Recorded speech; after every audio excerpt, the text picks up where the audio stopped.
Stand by to launch FanStream Sports. 3, 2, 1. Let's start. Hello, sports fans. Welcome to FanStream Sports. Nothing but pure sports. This is the JP Show. JP, it is so good to hear you back on the air. Stand by. Now, here's JP. All right, welcome into a Bitch and Moan Monday. Our final Bitch and Moan Monday of the Buccaneers season. Oh, it ends so fast, so sudden, and so frustrating for so many Buc fans. Boy, have we seen this movie before. Defense needs to get a stop. Not happening. Not happening. The Bucs fall 23-20 on a doink, on a 37-yard doink that goes against the Buccaneers. Isn't that just the way it has been going? Gut-wrenching loss for the Buccaneers. I was in that locker room last night. We'll pass on a lot of the information that we got, verbal and nonverbal, from this team. I just thought I'd sport my creamsicle hat because that just reeks of losing. See, good morning to you, Nick Gaddis from On3 Sports. Yeah, good morning. I'd like to blame the Bucs today for my lack of sleep. I could not go to sleep last night after watching this game. I just could not. Clearly, we have two different philosophies of dealing with this loss. You put on the creamsicle, almost like paying homage to what we watched on the field last night. Yeah. And I opt to go with the lightning hat. So I can just the Gasparilla lightning hat. That is really sweet. They came out with these on I think it was Tuesday. Yeah. I ordered it immediately and it came on Wednesday. It was great. Nice. So yeah, that's a beauty. I had to move on. Move on. And we are moving on. Big win last night for the Bolts as well, as they take 3 out of possible four points there. Very nice. It was a moment, I think, yesterday, but before the game, I'm looking down at that field, and I'm like, man, this is great. The field looks fantastic. It's 59 degrees outside. They had this kick-ass open that they edited up, and the hype video yesterday morning they put out was just insanely good. And you're just feeling such great vibes. But down in my stomach, there was just something there. And it's what I talked about all week long. All week long, I talked about it. Todd Bowles has got to come up with a pressure package, something to get after Jaden Daniels, make him uncomfortable. Did you see any of that yesterday? Not consistently. Not a whole lot. Not consistently. And going through, I didn't get through the entire tape, but going through most of the key plays, there's a theme. Rush 3, rush 4, no pressure, easy completion. And we've seen that just all season long. And maybe it was the first big play over the top that Jamel Dean was in great position, just a great throw by Daniels and a great catch by McLaurin. Big gainer, but he didn't get loose down the sideline again the rest of the night. I mean, I guess that's one thing, but he was wide open in the middle of the field. The middle of the field, wide open again. The touchdown to De'Ami Brown, who suddenly looking like Charlie Taylor in a Redskins uniform. I mean, just unbelievable. How do you get that wide open in the end zone? Like, there's literally not a Bucs player within 10 yards of him. Within 10 yards on 4th and goal, or third and goal? 3rd and goal from the 10. 3rd and goal from the 10. And of course, you rush 4, you get absolutely no pressure whatsoever. He's back there for 4+ seconds and nobody's near him. Like, for 4+ seconds, it's not like somebody's about to hit him. There's nobody near him. And he throws the ball over the middle of the field, and the guy's open by 10, 15 yards, like the nearest defender in the end zone, in the red zone. Like, how is that even possible?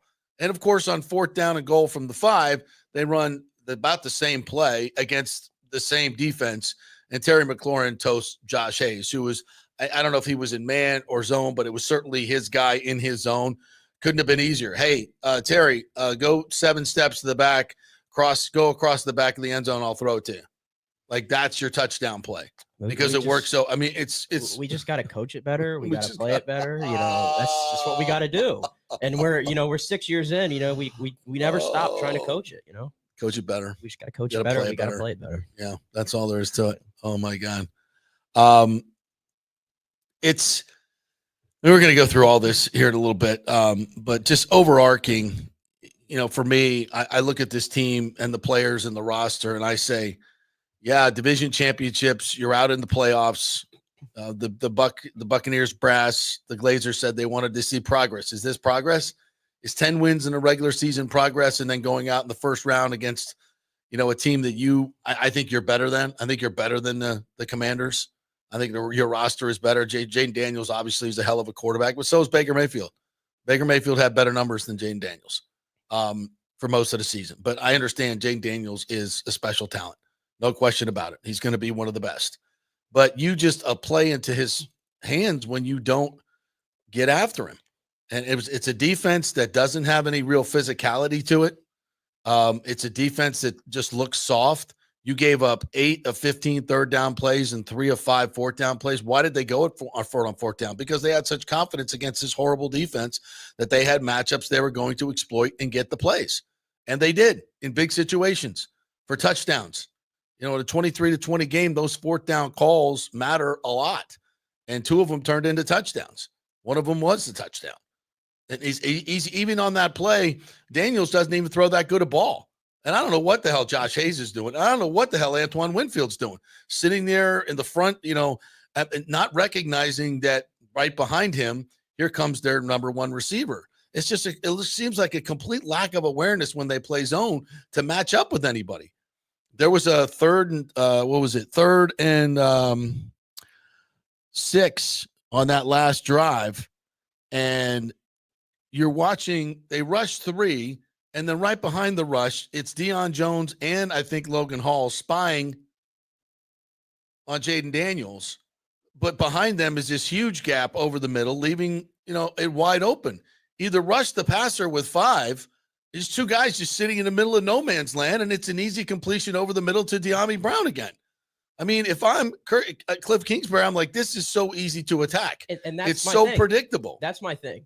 I don't want to take anything away from Washington because Jaden Daniels played, I think, a heck of a football game. He's a hell of a player. We saw this coming. Last year, we were talking about Jaden Daniels and everything. Like, I understand that. Terry McLaurin's one of the more underappreciated receivers in the National Football League. Kind of like Mike Evans, perennial 1,000-yard receiver every year. Yeah. Zach Ertz has had it. Like, they have some good players. I'm not taking anything away from them, but it's hard to properly judge the opposing offense when they play the Bucs defense because it is so freaking easy. Yeah. It doesn't matter. I said this. Everybody was so caught up on what the Bucs did down the stretch, and credit to them. They had to win those ball games. They had to win every single one of them to get into the postseason. They did it. This whole 9 points in 5 games in the second half, you were playing nobody. Yep. When you played the real teams this year in the National Football League, your defense was toast. Any functioning offense with a capable quarterback and a capable play caller torched this defense. It didn't matter if it was the big splash plays. It didn't matter if it was like last night, death by 1,000 paper cuts.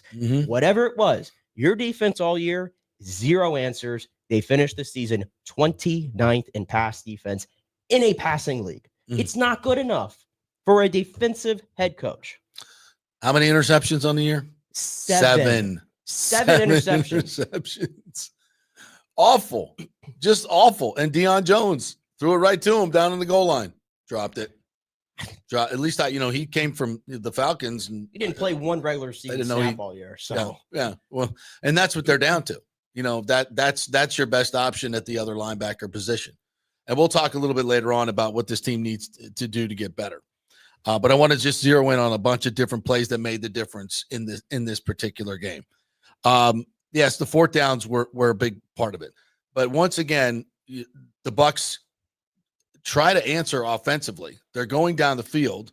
Bucky Irving breaks out to the left, and Bucky was just having his way in the second half. I mean, they should have just ridden him to another couple of touchdowns, and it just seemed like they would get in their own way. And Bucky did too. He stops before going out of bounds. If he just continues that run, he's going to get the first down. But he stopped. But it's 2nd and 1. You should be able to pick this up. Then they get the second down play gets stuffed. And then the third down play, you're literally third in inches. And you're up there, trying to get an offsides penalty by trying to be tricky with your cadence. Just get up there and go tush push. Baker Mayfield can get half a yard. It wasn't even that. but you're trying to outsmart them. Didn't like the call. Didn't like that approach. And that approach, it's like, we got to trick you to get a half a yard. The Bucs offensive line, it was more physical than they were blowing them off the ball in the second half. Just go get a yard. What are we doing with the cadence? I don't understand that. The jet sweep call, look, that's a staple of your offense. You run it all year long. Had success doing it. And you've had a lot of success. And by the way, if he gets that handoff, there's 2 blockers on 2 guys on the outside. Jalen McMillan's got a lot of room to run, a ton of room to run. You got to execute the play. I'm not killing Liam Cohen for that. You got to use your playbook. The reason he's been so good is because he attacks you on so many levels. And that jet sweep is one that keeps the defensive ends honest, and they got to respect it. And it's part of the rushing game. So, I mean, you're at your own 20. Is that, quote, a risky play? A jet sweep should not be it's a handoff. Execute the play. Execute the play. So I don't have a huge problem with that, but you got to execute in that moment. And Baker did not. That was on him. The timing was off. You got to be able to snap the ball and make a solid handoff. And that killed him. That's one of the plays that certainly killed him. We talked about De'Ami Brown all night long. I'll be honest with you. I really didn't know a whole lot about that guy, and had just an absolute career day against a secondary that's just not really good. And again, when you're talking about 7 interceptions, this is a team that plays 70% zone defense. Your eyes are on the quarterback. You're dropping, and your eyes are on the quarterback. You should be able to get your hands on so many balls. How many pass breakups did they have last night? I think 2. Two pass breakups. You had the Jamel Dean. Just on the 1 yard line there with Terry McLaurin. He made a hell of a play. Great play. One-on-one with him out there. There was a deep ball down the right sideline to the end zone where Zion McCollum, credit to him, he's had a rough second half of the season, but he actually turned around and found the football and made a great play on it. That was nice. And then you had the Deion Jones dropped interception. Outside of that, I can't really think of any other balls you got a hand on tonight. A lot of open guys last night. And then there was the 3rd and 1 or 3rd and 2 at the end of the game that Jaden Daniels, they go design run on him for him. They fake the run up the middle, which draws in a couple of linebackers. Levante looks to me like he has the edge, responsibility for the edge and the quarterback on the outside, and he gets locked up a one-on-one with the offensive tackle, 71, who did a hell of a job on him right there. Did a really, really good job. He couldn't get around him, and Cansey had him dead to rights in the backfield. Had him dead to rights. And I'm going to tell you, I've never seen Cansey so – he was despondent after the game. He was despondent. He was really, really pissed. That was his play. And to add insult to injury, he comes away with his towel. He grabbed his towel. He got the towel, but he didn't get the man.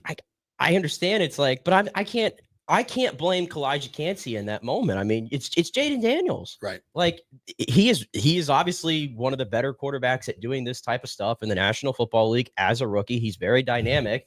And for as good as Kalijah Cansey is, like you're asking a lot out of a guy to make that play. I wish he would have made the play, but I don't really necessarily kill him for that. I know he's probably going to take it, pretty hard, obviously. And you said he was despondent and everything, but I don't know. To me, that was not necessarily the play that I look at that lost them the football game. There was much a lot that was leading up to that.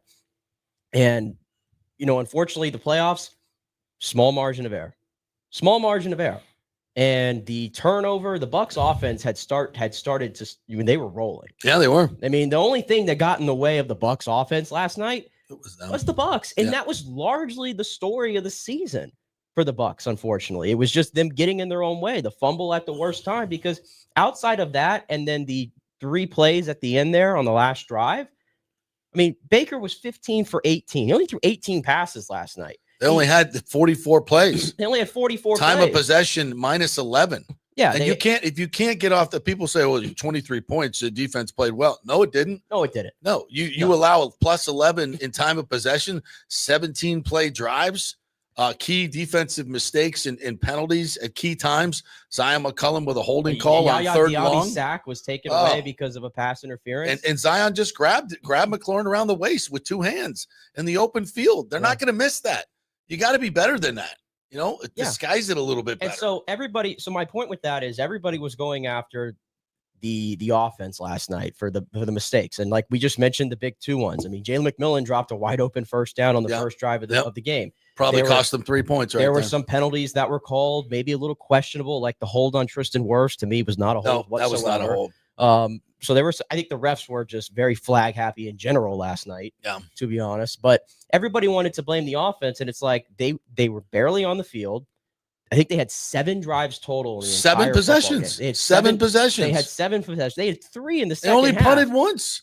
They had 3 in the second and your half. defense can't get them to punt once. Not once all night. Not once. This was exactly almost a carbon copy of the game against San Francisco. It ended the exact same way, too. 23-20 with a game-winning field goal at the end, and that one was death by 1,000 paper cuts, too. And if you recall, San Francisco kicked 6 field goals in that game and missed 3 of them. That was the only reason why it was even close. Brock Purdy threw for 360 yards. Okay, you gave up 23 points. It was a lot worse than that. And it was the same thing last night. That was not a good defensive performance by the Buccaneers. No, hell no. Not even close. No. Awful. And also, for everybody that wants to go after Baker Mayfield and all this stuff, listen to me right now. You are not hosting a playoff game without Baker Mayfield. Not even close. Without this offense. Not even close. Did you watch the defense all year long? It's terrible. They're absolute. They're like, what's the word used? A sieve or whatever. They're a sieve. They're sieve. And worse than that, they can't get big plays. They can't make plays when they need to make big plays. They don't get interceptions. They don't tackle the football. They don't even tackle the football. When's the last time you see a Buccaneer player punching at the ball? Ever? Do they even coach it? Because I see teams all over the league. Second guy there, it's like uppercuts. It's like Mike Tyson punching at the ball. You ever see a Buccaneer player do that? No, we saw it happen against the Bucs this year. Like the Atlanta Cowboys game, Atlanta game. The Atlanta game, Jesse Bates. And man, let me tell you. Anthony Nelson's about the only guy I consistently see trying to strip the ball. Yeah. And everybody else, nope. And here's the thing. The one guy on this defense who's paid very handsomely, by the way, highest paid at his position in the NFL, is supposed to be the playmaker, and that's Antoine Winfield Jr. No show. I don't know what happened to Antoine Winfield Jr. this year, but to me, this was a lost season for him. Yeah, a lot of injuries. Straight up not good. He just wasn't good. No. And you needed him to make a play, and you're begging for him to be anywhere near the football. He was absent. Well, I saw, on the Terry McLaurin touchdown, he's playing, it looks like a goal line zone, but there's nobody near him. There's nobody near him, and he's not looking to his right to see McLaurin. He's not making plays. Time and time again on the first De'Ami Brown touchdown where nobody's near him. I don't know what the hell Winfield's doing on that play. And it's not just him; it's everybody. They're just standing around guarding grass, doing nothing. Well, God, I mean, if that's your scheme sucks. Your scheme sucks. It's awful. Which brings us to Todd Bowles. And I understand, I listen to a lot of media, and everybody tells me Todd Bowles is safe. He's not going anywhere. And my question is, why? They're talking about Mike Tomlin leaving the Steelers, and Todd Bowles can't be fired? He's one game over 500 in 3 years, 28-27. This year, Kevin O'Connell was 8-1 in one-score games. You know what Todd Bowles' record was? 2-6. 2-6. And every one of those, he relied on his defense to get a stop. 4:41 left in the game. Get a stop. Tie game. Get a stop, defense. Chances, 0. They're going to go right down the field and score. And that's and eat up the clock. And can we talk about timeout use yesterday? Oh, my goodness. Going down the field right before the first half. It's 40 seconds left in the game. You have 2 timeouts. You get a long gainer to Mike Evans up the middle. You've got to run did I mention you had 2 timeouts, not 1? 2 timeouts. You obviously at that point can call timeout and hold 35 seconds left but no, you try to run up and snap the ball, and then I think they ended up calling timeout anyway. And you lost 14 seconds in that situation. Now, you went and scored because you got a penalty, and it covered up your mismanagement again, but that's gross mismanagement. Call the effing timeout. It's very simple. It's not hard. This is not hard. You are on offense. You have the ability to stop the clock. And you had 1 timeout left after that. Simple. Mm-hmm. And then in the fourth quarter, I said, well, at some point, they're running out the clock. You got 3 timeouts. You're going to have to stop them and call timeout. So they did. They called a timeout. I'm like, okay. And then the next play, they get 7 yards. Well, you've already committed to the timeout strategy. You got to call another timeout, but they don't. They just let another 35 seconds run off the clock. So if they would have gotten the stop on 3rd and 1 on Jaden Daniels, if they would have gotten the stop, they'd have had 50 seconds left instead of 1:40, which is what they should have had. That's a huge, huge difference and an absolute travesty and stupid. Yeah. It's like, and I asked Bowles about it. We'll play it a little bit later on. He's like, we were going to, but then we had a personnel issue. So then we called timeout. And that was just, and when he took the first time out, he waited 14 seconds to take that time out. You should have known your strategy. Okay, this is where we're going to do. Well, he got 7 yards. Okay, but it's not a first down. Once you commit to it, you got to commit to it. And they get a stop on the second. They get to 3rd and 1, which is where you want to be. And if if Kancey makes that play and a tackle for loss, they're kicking a 40-yard field goal and you got 1:40 left instead of 50 seconds. Yeah. That's a big deal. That's a huge freaking deal. And it's basic freaking math. You can't make these mistakes in playoff games. Of course, it doesn't come back to bite you in the ass because you allowed the 3rd and 1. You never get the ball back. Doesn't mean you didn't F it up. You did. So you have a head coach whose their pass defense is ranked what? 29th. Who got how many turnovers this year? 18 total, I think it was. 11 fumbles and seven interceptions. And I can't remember the last interception, honestly. I can't remember it. Was it Jamel Dean's against the Chargers? I think it might have been. Yeah. You play zone and you can't get interceptions at all. And this guy is just freaking wide open. You're allowing record completion percentages and yardages. Just watching the games, you're not close to receivers time and time again. Your scheme is so bad, and you constantly rush 3. You're dropping Diaby out to cover receivers. It's all cute. We're gonna drop JTS out. We're gonna drop this guy out. I got Kancey dropping into cover. No. Yeah, that was fun. That was fun 4 years ago. Yeah. When you did it like every now and then. Yeah. You're doing it every game. You're not fooling anybody. Yeah. And that's to me the whole summation of the Todd Bowles defense. He's not fooling anybody anymore. No. He's throwing everything that he possibly can at offenses, and none of it's working. Yeah. You're showing zero resistance to any functional offense in the NFL in a very pass-happy league. It's just not good enough. You wasted the greatest offense this franchise has ever seen come through statistically. Yep. I mean, that's the way I look at it. And everybody, again, that wants to defend Todd Bowles and say, well, he's won 3 division titles. Context matters. Yes. I don't give a damn about the first division title you won. I don't give a damn about going 8-10 and getting the break speed off you and freaking the wild card against the Cowboys. To me, that doesn't matter to me. Mm-mm. Last year, I'll give you credit. You won a playoff game. You throttled the Eagles. You put up a good fight against the Lions. And can we just say this? An Eagles team that was in a death spiral. They were the Steelers of this year. Yeah. And then this year, obviously, you go up against Washington, and Washington's a good team. It was different than the Eagles. The Washington came in playing their best football. That's the difference right there. And I think you saw that manifest itself on the football field last night. But Todd Bowles, you said he's 28-27 with the Bucs. He's 53-65 total as a head coach. I'm struggling to find what value, like what's his thing where you can go, yeah, that's what Todd Bowles brings to this team. I'm struggling to find it. You have assistant coaches. I think the coaching staff sucks defensively. I think it sucks. Yeah. And you can tell me about, he's got all these relationships with guys from 40 years ago. That's a problem. The league has moved on. The league has changed. It changes very quickly. And you're holding on to the same assistants who are all older, and they're probably teaching technique that's completely outdated. I see a defense. They have star players all over that defense. They have guys making a lot of money. They invested in all these draft picks up front. How many of them are actually developing under Todd Bowles and anybody that's coaching them? Nope. Not many. Nope. JTS, by the way, where were you at last night? Did he even play? I don't know. And that's the last game he's going to play in a Buccaneer uniform. There's no doubt about it. And Todd Bowles never got better. And we can go take a trip down memory lane briefly for this franchise only and how the Glazers have operated. And you can speak to this because you were here for the duration of it. Tony Dungy with the Buccaneers went 54-42. He had 3 10-win plus seasons. He got this team, or his Buccaneer team in 1999, 6 points away from going to a Super Bowl? Probably should have been there. And the Glazers said, we don't feel like he can get us to over the hump.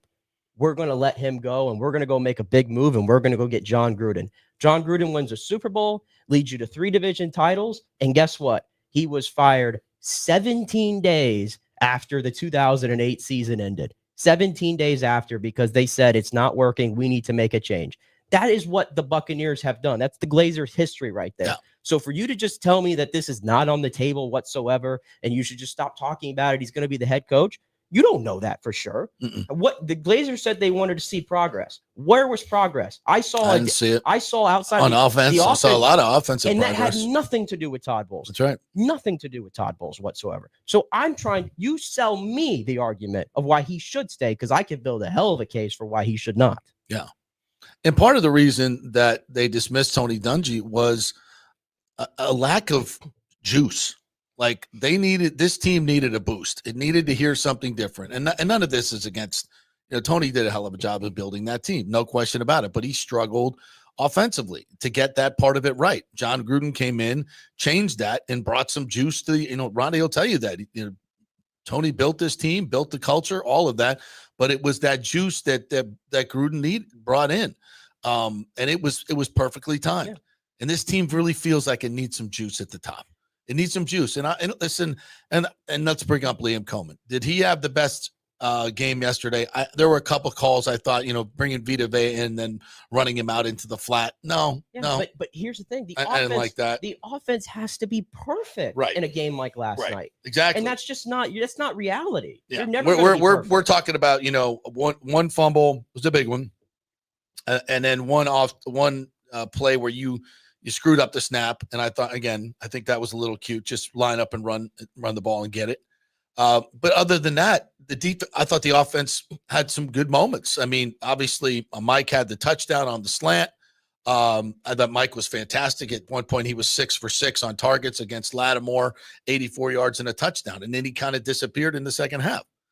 Probably because they made an adjustment. Well, he's never had the football. No, we never had the football. And he was getting double. They made an adjustment. When it was clear that Marshawn Lattimore was getting fried out there. One-on-one, yep. And that was great to see, by the way, especially after what Cam Jordan said before the game. What did he say? Cam Jordan said that Marshawn Lattimore is Mike Evans is kryptonite, is what he said, and that he was gonna roll with Lattimore to do his thing in that matchup.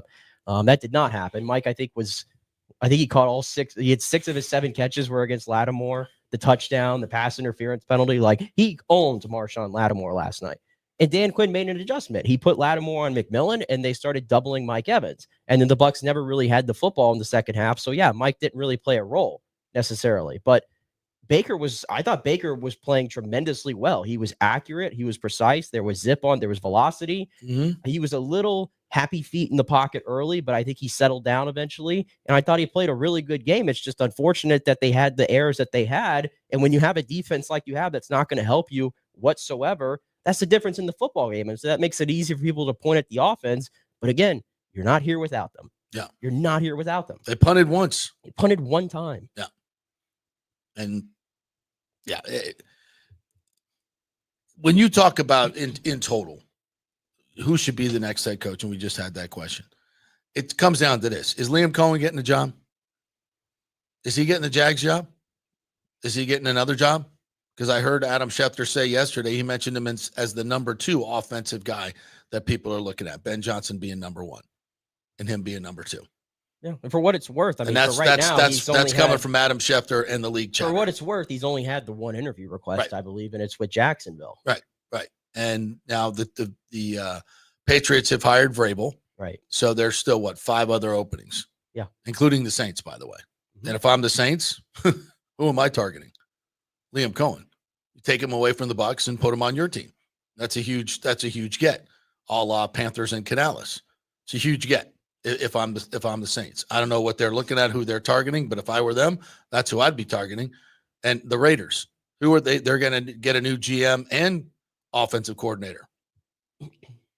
John Spytek may not. I know he's interviewing with the Titans. Now Greenberg's getting interviews with Greenberg's getting interviews. So yeah, you're getting pilfered, and so you're going to let your entire staff get pilfered, and you're going to hold on to Todd Bowles.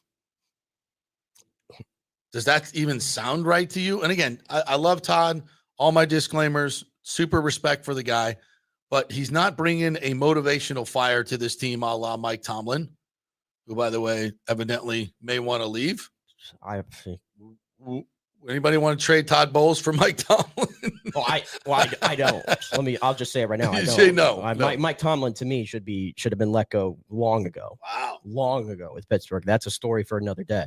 But I'd put that more on their roster than I would their coach. But yeah, well, Mike Tomlin's got a pretty big hand in that roster. Yeah, that's true too. But that's true too. too. My thing with Todd Bowles, it's like, okay, we make the playoffs.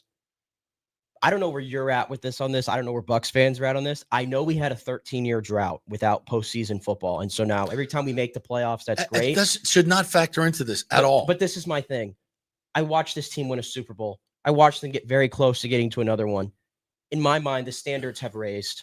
I look at this roster. There's a lot of guys making premium money all up and down this roster. This roster is good enough, is better, to my opinion, than winning 10 football games. You mentioned it, 2-6 in one-score games. They should have won 12 games. They should have won 13 games. They should have won last night's game. That's my argument. It's not good enough. It's not good enough just to make the playoffs. We need to raise the standards around here. Making the playoffs should not just be the bar. That's right. That's not my bar. That's right. And if that's the ceiling, if that's what Todd Bowles gets you, that's not good enough for me. Then he should not be the head coach. To me, are you maximizing the roster you have? The answer is no. Can anybody sincerely look at this situation and say Todd Bowles is the reason we're winning division titles? Come on now. Come on. First and foremost reason is the division sucks. That's the number one reason. The number two reason is the roster and the offense this year. No question about it. And last year, for that matter. The defense has not been good, and it's not been good situationally, which is even a bigger indictment of the play caller. The play caller. You're calling plays. You're calling 3-man rushes, calling 5-man rushes, 4-man rushes. You're the one who's installing this defense. It's your scheme, and it's getting toasted time and time again. It's not like we're saying, oh, my God, that was a great throw by Jaden Daniels. Holy shit, I could have thrown both those touchdown passes. Seriously. They're 10-yard, 20-yard passes over the middle to wide open receivers. I got that. With no pressure. I can literally, as a 61-year-old man, sit back there and make that throw. Again. And so could you. And so could like half the people. We're not sitting there going, oh my God, did you see that play? No. I mean, Jaden Daniels, when he's running, the throw to Terry McLaurin. That's a great throw. That's a great throw. Early in the game, down the field on the left sideline, where he beat Jamel Dean. I'm talking about those two touchdown throws. Yeah, no. No pressure, wide open against a very predictable zone defense. I know exactly where the holes are. I could close my eyes and make the throw. Seriously, yeah. It's so easy, and it shouldn't be that easy. It's 3rd and 10. 3rd and 10. This is a 4-point play. You hold there, and they're kicking he's kicking a field goal on 4th and 10. And De'Ami Brown is literally wide open in the middle of the field. There's no one within 15 yards of him. And there's no pressure on the quarterback. What scheme is that? And we see it all the time. Like, what are we running? Like, what's the plan here? We're dropping 7. Well, you're not covering anybody but grass. Holy shit. It's unbelievable. The pass to to McLaurin was a horrible throw. It's behind him, but he's open by 7 yards, so it doesn't fucking matter. Jesus Christ. And there's no pressure on the quarterback at all. Like, it's 4th down. Hey, you run the back of the end zone and turn around. I got you. Whoop. It's a freaking puff pass. It's got no juice on it. There should have been 6 guys picking that thing off. And McLaurin's catching it in his body in the middle of the end zone. At least, Josh Hayes was somewhat, by the time the terrible throw came down in the end zone, they're somewhat actually close. But Josh Hayes doesn't even make a play on the ball. Like, he runs behind McLaurin. What are you going to tackle him in the end zone? What are you doing? Yeah, and I dive into football. Do something. Yeah, and I get it. I mean, listen, Jamel Dean goes down with the injury, and Josh Hayes goes in, and at the same time, I think McCollum got hurt at one point, and I look on the field, and I'm like, Tyreek Funderburk and Josh Hayes and are your corners. I'm like, this is just not going to be. This is not going to go well. No, and it didn't go well. No. But even and you thought Jamel played a good game, and as you kind of recounted the plays to me, I was like, okay, yeah, Jamel had some moments, but I still think in general, like even when this defense was at full strength this year, they just were never good enough. Yeah, they just were never good enough. So make a play. It's just somebody somebody make a play. Oh, Diaby got the sack. Great. Oh, holding. Like you're literally got two arms around a receiver in the open field, holding him up. Like they're not going to see that. Like at what point does your technique say, I got to grab this guy and hug him? You know, I guess you don't want to get big deep. He's going by you, but it didn't really seem so in that particular case. Again, when you're looking at the future of this franchise, I don't see what Todd Bowles is giving you that is so unique and so neat. You can say, well, listen, they play hard for him. Well, maybe that's the culture, you know, and yes, he has a lot to do with the culture. I get that. They like him and they play hard for him. That's good. Doesn't mean the next coach can't do the same thing. But I just want to see some fire. I want to see some emotion. Football to me is an emotional game. You don't have to do it. But when your team comes out and plays flat against subpar inferior competition like the Falcons and the Cowboys and the Saints, I just go, damn, like, what are we doing here? What are we doing here? Is there nobody on the market that you can bring in that's going to bring you some more juice? I think there is. And I think Liam Cohen is one of them, is a guy. Is he going to be a great head coach? I don't know, but I can sit here and tell you with absolute certainty that Todd Bowles is not going to lead this team to a Super Bowl championship. And shouldn't I just don't see it. And shouldn't that just be the end all be all on the whole discussion? Yes. Can any of you not just, even the defenders, say, whoa, I mean, what is it? Point to me specifically what he's given you. I can tell you, Liam Cohen's taken this ground game from 32nd to top 5. It's the biggest turnaround in the history of the NFL in the Super Bowl era. Not to mention you're scoring 30 points a game. You're a top 4 or 5 offense. You got a young offensive line. You want to let Liam go and take Carberry with him? Really? You're okay with that because you got to keep Todd Bowles because we can't lose Todd Bowles. If Todd, come on, Bowles, what are we if Todd Bowles talking about? Todd Bowles is back on the market. I mean, who's going after him? Who's just chomping at the bit to get Todd Bowles as their head coach? Nobody. There's nobody. Nobody. Like let's have a real conversation about it. It's nobody. And last night, I mean, I was on social media the entire game. I know you were at the game and probably not monitoring. There were just so many credible people because you're in prime time. It's the playoffs. Everybody's watching. The entire country's watching. And so many people that I respect in this business and former players who are on TV are all just in disbelief watching Todd Bowles manage that football game. And what are they saying? They're just calling out Todd Bowles for the in-game management, the clock management, his defense. I mean, Dan Orlovsky, I was listening to his breakdowns going into this game and previewing, and he kept saying that he was all on the Commanders because he kept saying, I've watched Tampa on film, and they play nothing but soft coverage. And soft coverage does not get it done. Well, I said it. It's the same thing I said all week. You got to come up with some fire. You got to come up with some pressures on him. And you've got to get him moving around, make him uncomfortable. At any point last night, did he seem uncomfortable? No. I actually thought there were moments where the Bucs were winning up front. Like Kalijah Kancey was having a hell of a game. He was. I actually thought Yaya was doing a pretty good job of impacting the game. Vita kind of in spurts and stuff like that. But in terms of you're not getting sacks, you need to get those pressures that are meaningful. And what I mean by that is force Jaden Daniels into making a mistake. Right. When did they force Jaden Daniels into making a mistake? When did they force any quarterbacks all year into making a mistake? And listen, I would rather you score in 5 plays than 17 because at least I can get my offense on the field to match you. Yeah, and you're wearing that defense out. Yeah. If you got 17 play drives, I can't get on the field to get my best unit on the field. And that's great coaching by them. They knew it. They were running the football just to run the clock. They knew they couldn't get any yards. Right. But they were, that's all right. 3rd and 6, we'll drop back and make the play. They knew it. I don't know if we don't make it on 3rd, we'll just go for it on 4th. One of those times Jaden's going to make a play against this defense. I mean, that's exactly the way Dan Quinn thought going into the game. If we don't make it on 3rd, we're going for it on 4th because this defense sucks. We love our matchups. Zach Ertz against their tight end or their linebackers. Yes. Terry McLaurin against anybody against the world. Yes. Evidently, did Yami Brown against anybody? Yeah, Yes. The Kias out there. I mean, Eckler. Yeah. I mean, you can go down the list. Actually, yeah. I mean, they all took turns. Yeah. And so, and that's how you lost the game. They had absolutely zero respect for your defense. Zero respect. Yeah, it was a bad combination, too, on the fourth down, because if you've been paying attention, Washington, I think, came into that game like 21 of 25 or something on fourth down all year. Like, historic clip. Yeah. Historic team on fourth down. That's their identity. What they've been doing all year, and they knew definitely against this matchup, well, we could just keep going for it on fourth down. They're on, like, kicker number 6 this season. Why would they have any trust? Of course, the kicker Zane Gonzalez decides to make all his field goals last night when he's called upon.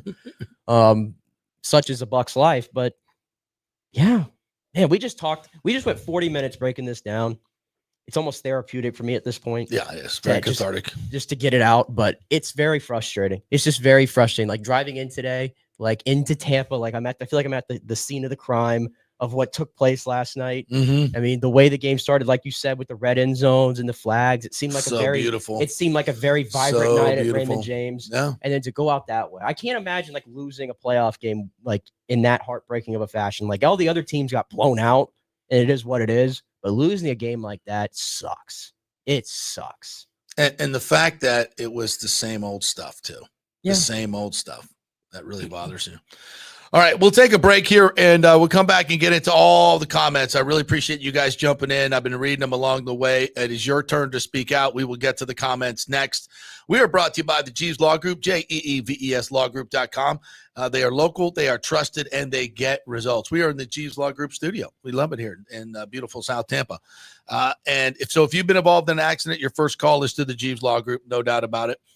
If you have any legal questions at all, give them a call. They'll give you a free case evaluation. So whatever it is, it's the Jeeves Law Group, JEEVES lawgroup.com. Back in 3 with your comments. Stay with us.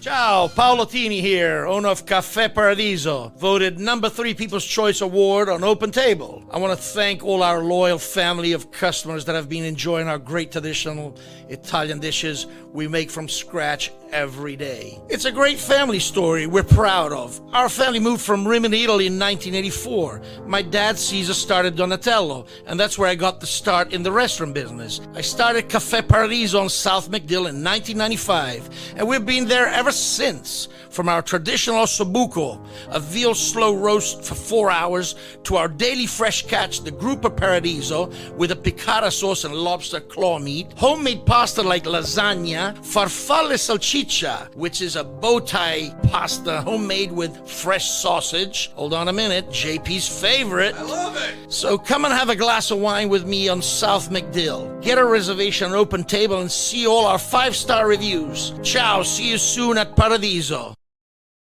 So many of our Tampa Bay neighbors are finding out the hard way from Hurricane Helene that homeowners insurance does not cover flood damage. You must have flood insurance. It's a separate policy. Immediately call Italiano Insurance at 813-877-7799, and they will shop around to find the best policy before rates go up. Lock it in. Over 60% are underinsured in Florida, or you're not getting your discounts that you're entitled to. So do an insurance checkup at Italiano, and they could save you thousands of dollars. Italiano will make sure you're with a highly rated insurer, so there are no surprises in your time of need. Our hearts go out to all our neighbors devastated by Helene. These are the times we're proud to protect all the pieces of your life. Italiano Insurance, 813-877-7799. Old Hurricane Helene put a hurting on Tampa Bay, and for many of you, the rebuild will be a long process. You must beware of unscrupulous contractors offering up quick fixes for incredible prices. It's a scam. So go with long-standing reputable companies like Third Generation Plumbing and AC. My friend John Rodriguez has been serving Tampa Bay since 1995 with hundreds of 5-star reviews. If you need a new AC system or any home repairs from Helene, they will work with insurance companies to get you taken care of quickly, expertly installed, of course, and a 1-year maintenance plan and 10-year warranty included on all AC units. 0% financing for 60 months. Contact them at thirdgenerationplumbing.com or 813-961-8024. That's 813-961-8024, thirdgenerationplumbing.com. Let's go. Right now. Back to the show on FanStream Sports. All right, welcome back to the JP Peterson Show. We do this every morning, Monday through Friday from 10 to 12, Tampa Bay Sports Talk.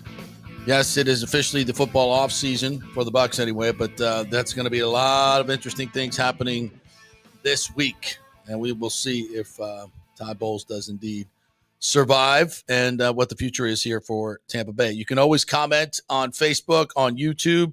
Just jump right in there. It'll show up in our comments, and we'll get right to them. We are brought to you by Bay Area Modern Medical Center.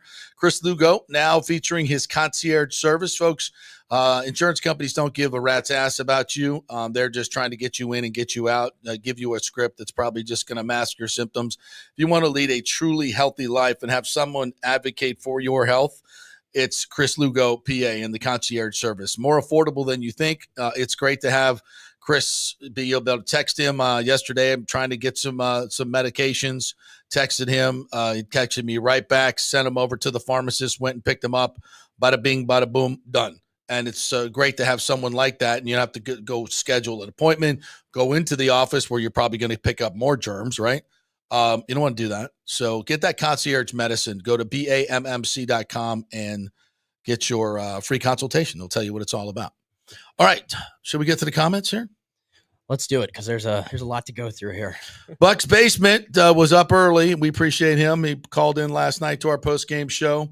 Says, if I'm the Glazers, when I call Bowles to the office, I'm giving him three things. One, his defensive rankings since he was head coach, not good.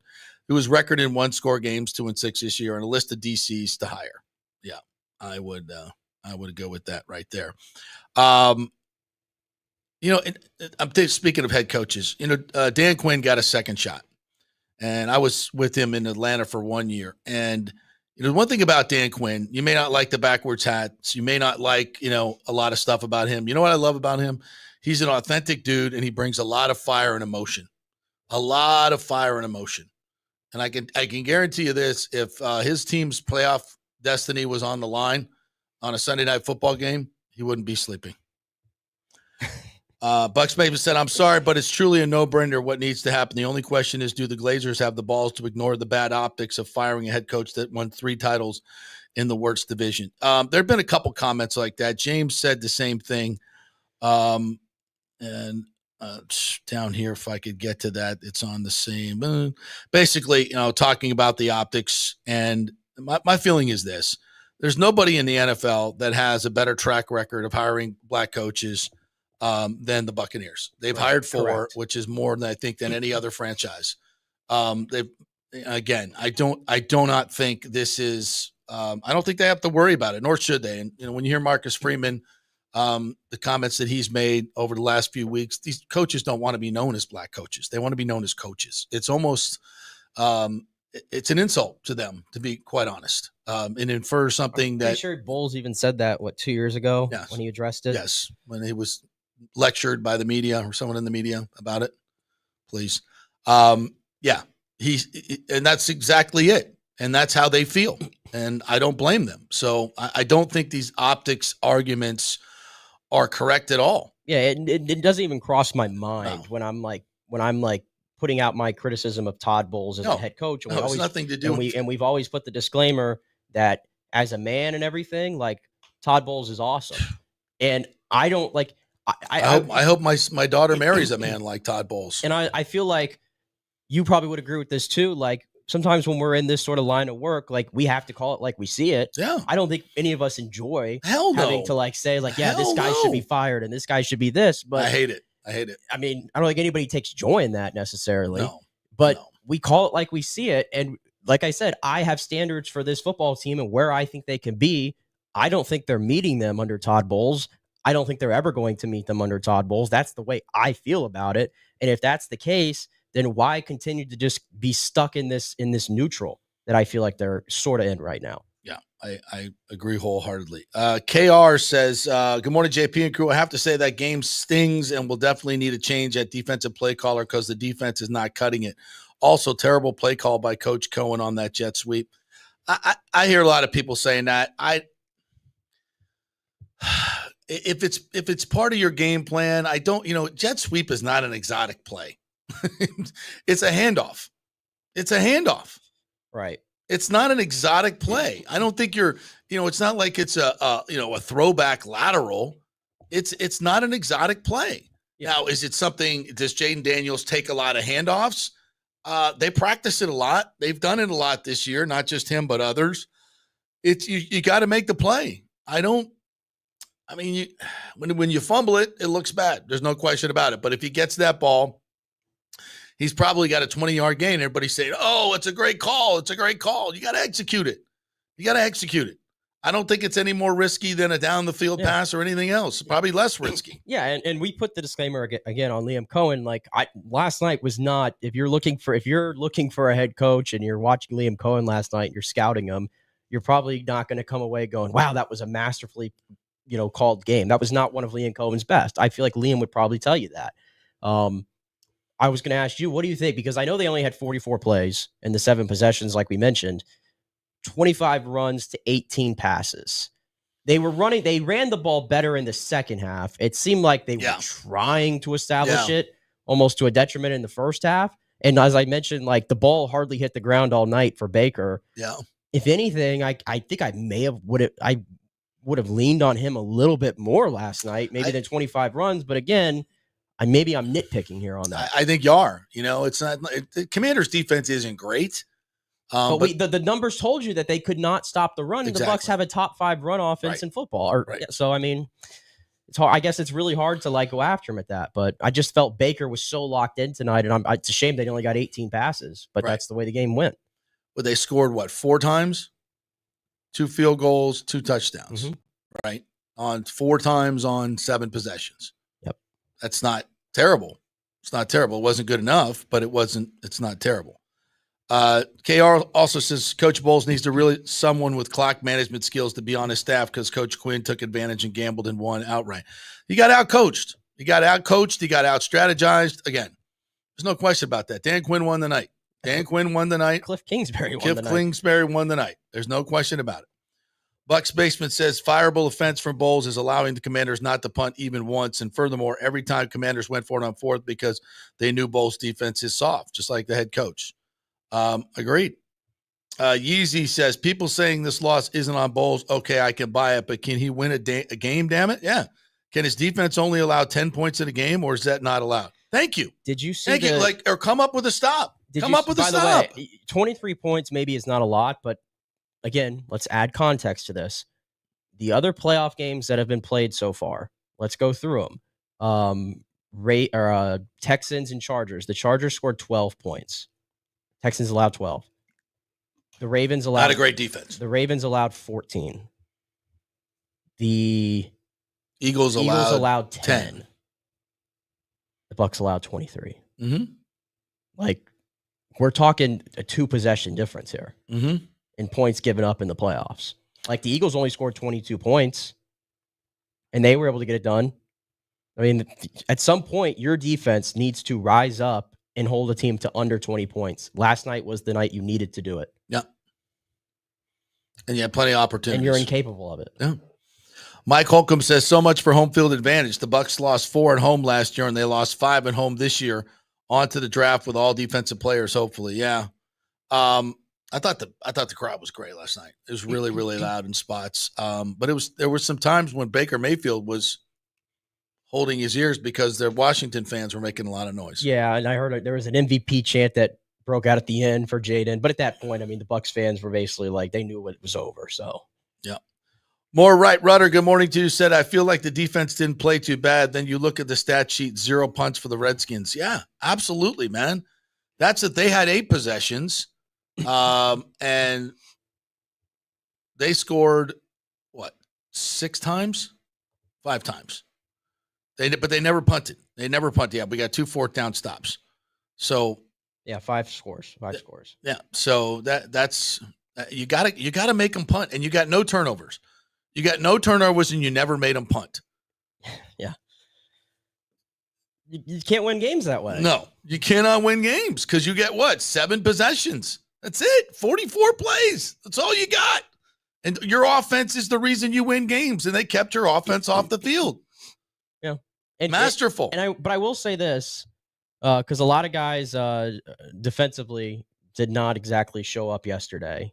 Kalijah Cansey did, like I had mentioned. You know what? Let's take a moment and talk about individual players. I think it's a great point. This is the individual player I wanted to shout out last night, and that's Lavonte David. Lavonte has not had. This is the first year where I've truly watched Lavonte David play, and I've gone, you know what? Father Time is catching up. I don't know if Lavonte David can Although still he play did in this run league. down Jaden Daniels on that third down. And that's what I'm getting to. Lavonte David last night, I mean, the play that he had there when he chased down Jaden Daniels and forced him out of bounds, I don't know how many guys in the league, period, make that play. And Lavonte David at 34 years old, with all the tread on his tires, year 13, makes that play. That dude wanted to win last night. Yes, he did. And that's why he's one of the greatest Buccaneers in the history, in their all-time history. That's why he is that's why he is a Hall of Fame caliber player. He was trying to make plays last night on the field. And I respect the hell out of Lavonte David for that, because if that's it for Lavonte David, I don't want that to go unnoticed, because he played a hell of a game. He was the best player on the field last night for that Buccaneer defense, and I don't think it was close. I agree. Guys who did not show up. Winfield. Nowhere to be found. I'm going to go back and look at the All-22 today. Hopefully they'll put that out today. But there were too many times where I just saw him standing around guarding grass.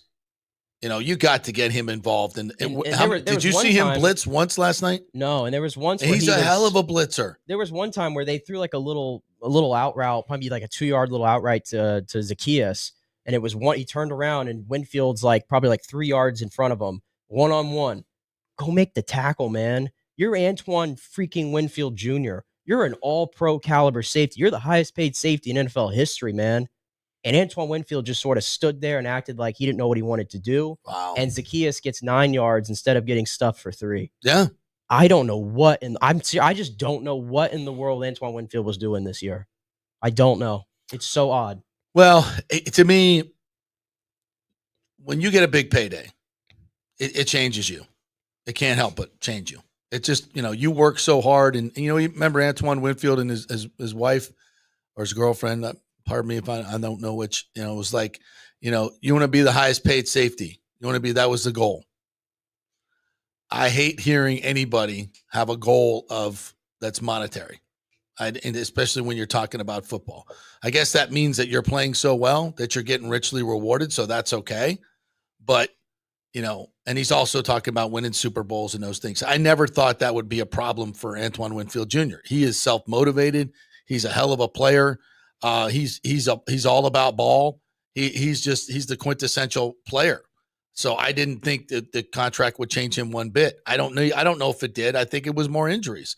I think he injured his foot early in the season, in being in, I think as I recall, in a blowout against, maybe I forget what it was, but I remember the first injury he had was on the last drive of the first game of the season against Washington. When it was, 37 to 19 or whatever. Why is he out there? I don't know. Yeah. But that was the story of the year too for the Bucs, by the way. No. But yeah, not the year that I thought we were going to get from Antoine Winfield Jr. No. Meets McGee says, ask Scott Reynolds, is this Todd Bowles' ceiling? Yeah. Well, last year was his ceiling. Yeah. You want a playoff game. That's technically the ceiling at the moment. Breaking news, Rick says, Amber Alert looking for AWJ.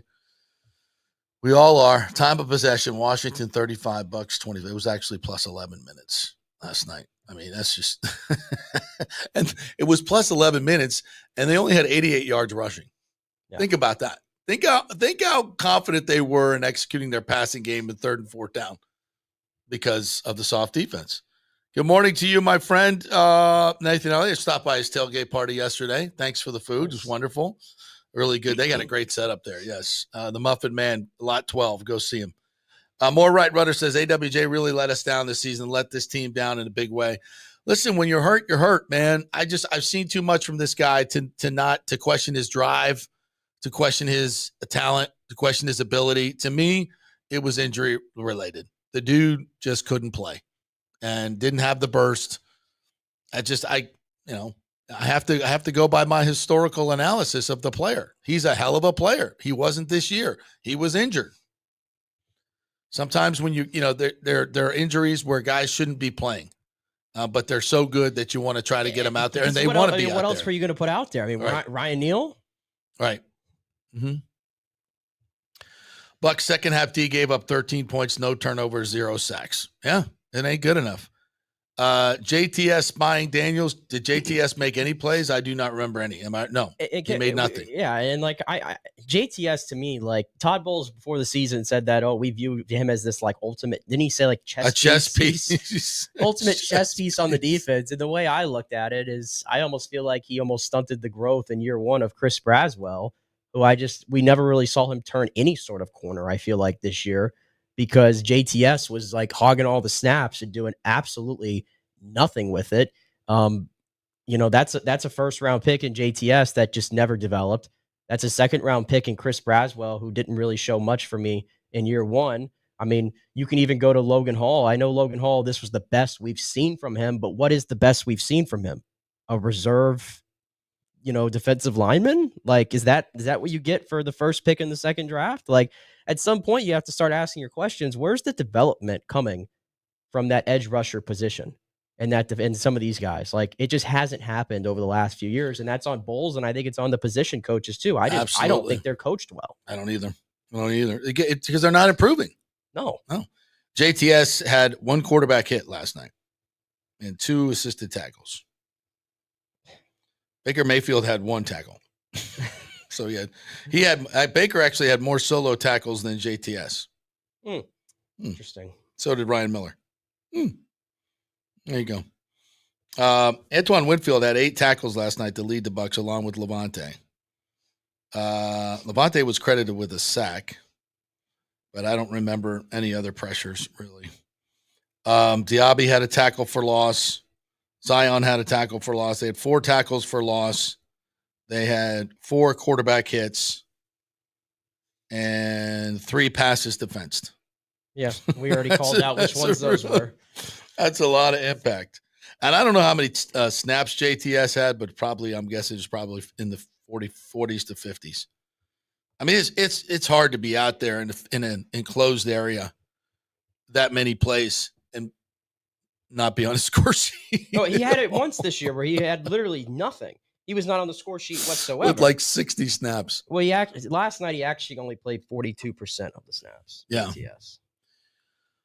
Let's see. Michael LaRue, good morning to you. Washington was 8 for 15 on third downs, 3 for 5 on fourth downs. Bowles D couldn't get off the field. That is exactly right. Mentioned it many times. Scott Rasnick, 1 month catchers and pitchers report to spring training.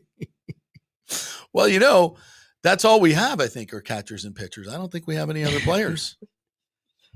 Do we? I mean, Junior's in the, he's down in Puerto Rico or Dominican right now doing something I saw. Yep. Redskins pick up 7 a clip on first down, 0 on second, and 4 yards on third down all game long. The defense was gassed. Yeah. Well, they played 69 plays. That's not a lot. It's not a ton. Dan Ricardo said, we're glad we don't have to see Mr. Glass. Jamel Dean. Light will either trade him or cut him. Cornerback and pass rush needs to be priority. Pay the big money. Yeah, as we look to the rest of the season, we got lots of time to do that. I would say quickly, I wrote down edge rusher, inside linebacker, corner. And by the way, I know you're going to have to prioritize defense in the draft. I think we understand that. Yeah. But I'm just looking at the team that the Bucs had, that, the team that won a Super Bowl, and all the teams that won a Super Bowl. You had those veterans. You had these veterans at these spots. JPP, Simeon Rice. Shaq Barrett, the Simeon Rices. Like, you made splash moves to go get these guys. Mm-hmm. The last few years, they haven't been able to really do that because they've had to use so much of their resources in paying off dead cap or trying to keep their guys around. I think now, finally, it opens up a little bit. 2 great drafts in a row allows you to, if you wanted to, trade a future one to move up in the draft to get an impact. Yeah, would you trade next year's one to move up to get Abdul Carter? Hell yes. Well, I was going to say, yes. I'm not even talking about like defensive guys. Like, draft those guys for sure, because if anything, you need to improve the depth on their defense. Yes. And even Todd said that before the season, they don't have the depth necessarily. Clearly, we all could see it. I'm talking about it's time to go get somebody. It's time to go open the paycheck a little bit in free agency, or maybe even via trades. I think there's edge rushers that are available. Like, if I'm the Bucs, I don't know what the hell the Raiders are doing right now. I don't know where they're going anywhere. F it. Call and see what the price is on Max Crosby. Yeah, they've said they're not trading him, but who knows? I don't know what they're going to do. Yeah. I don't know what the Browns are doing with Myles Garrett. God, Lee, if that guy's on the market, make a go run get at him, it. because clearly you can take advantage of that. Make a run at that. Try to find a linebacker. The Eagles signed Zach Bond for $1 million in the offseason. Oh, Devin White was their big pickup. Oh, you're right. Zach Bond was signed for $1 million and just made first team All-Pro. He was making plays yesterday in that playoff game. Yeah. It's time to now go and get the veterans. You can still draft the guys and try to develop them. We need an influx of veterans now. On that defensive side, that know what they're doing and that you can pair with some of the younger guys you have. I agree. And I think this is the first offseason in a while they have a chance to do that. Absolutely, 100%.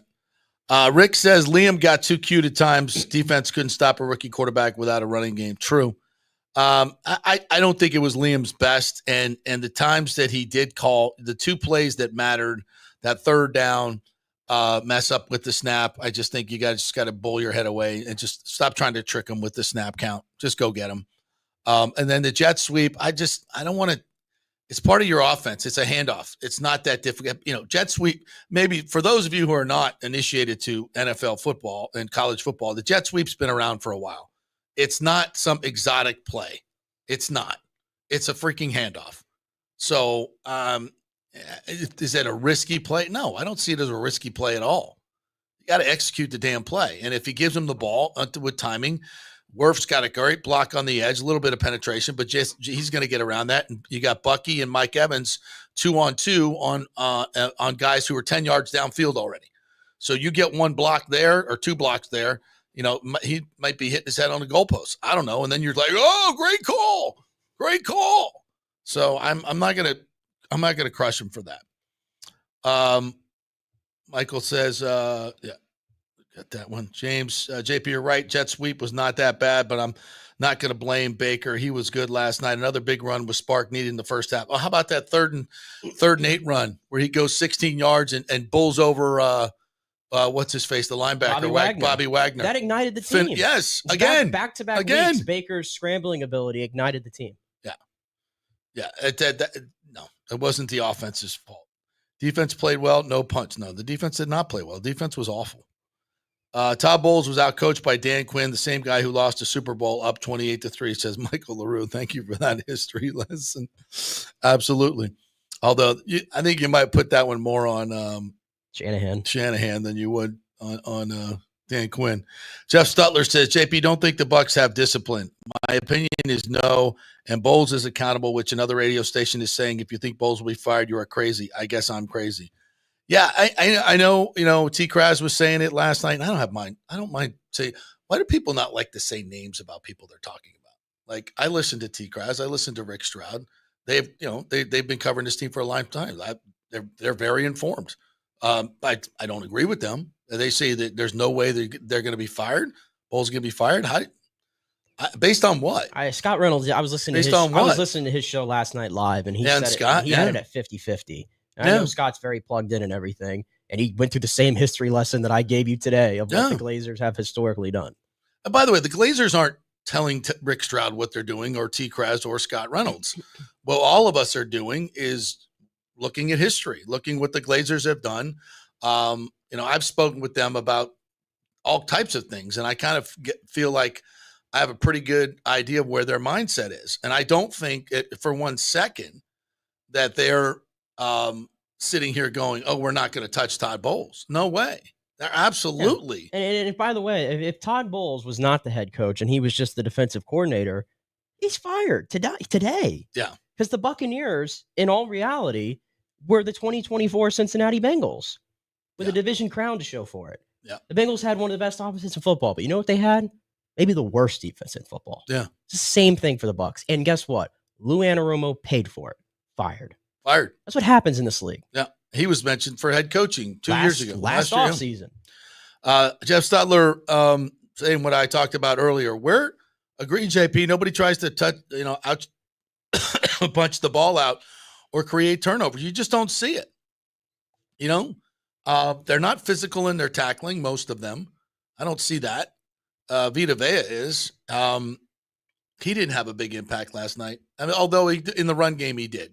They couldn't run the football. He was getting double teamed, which is typical, and he set other players up, I think, to do things. Like I think Kalijah was able to have a really good game in part because of Vita kind of clogging up two guys at once. Yep.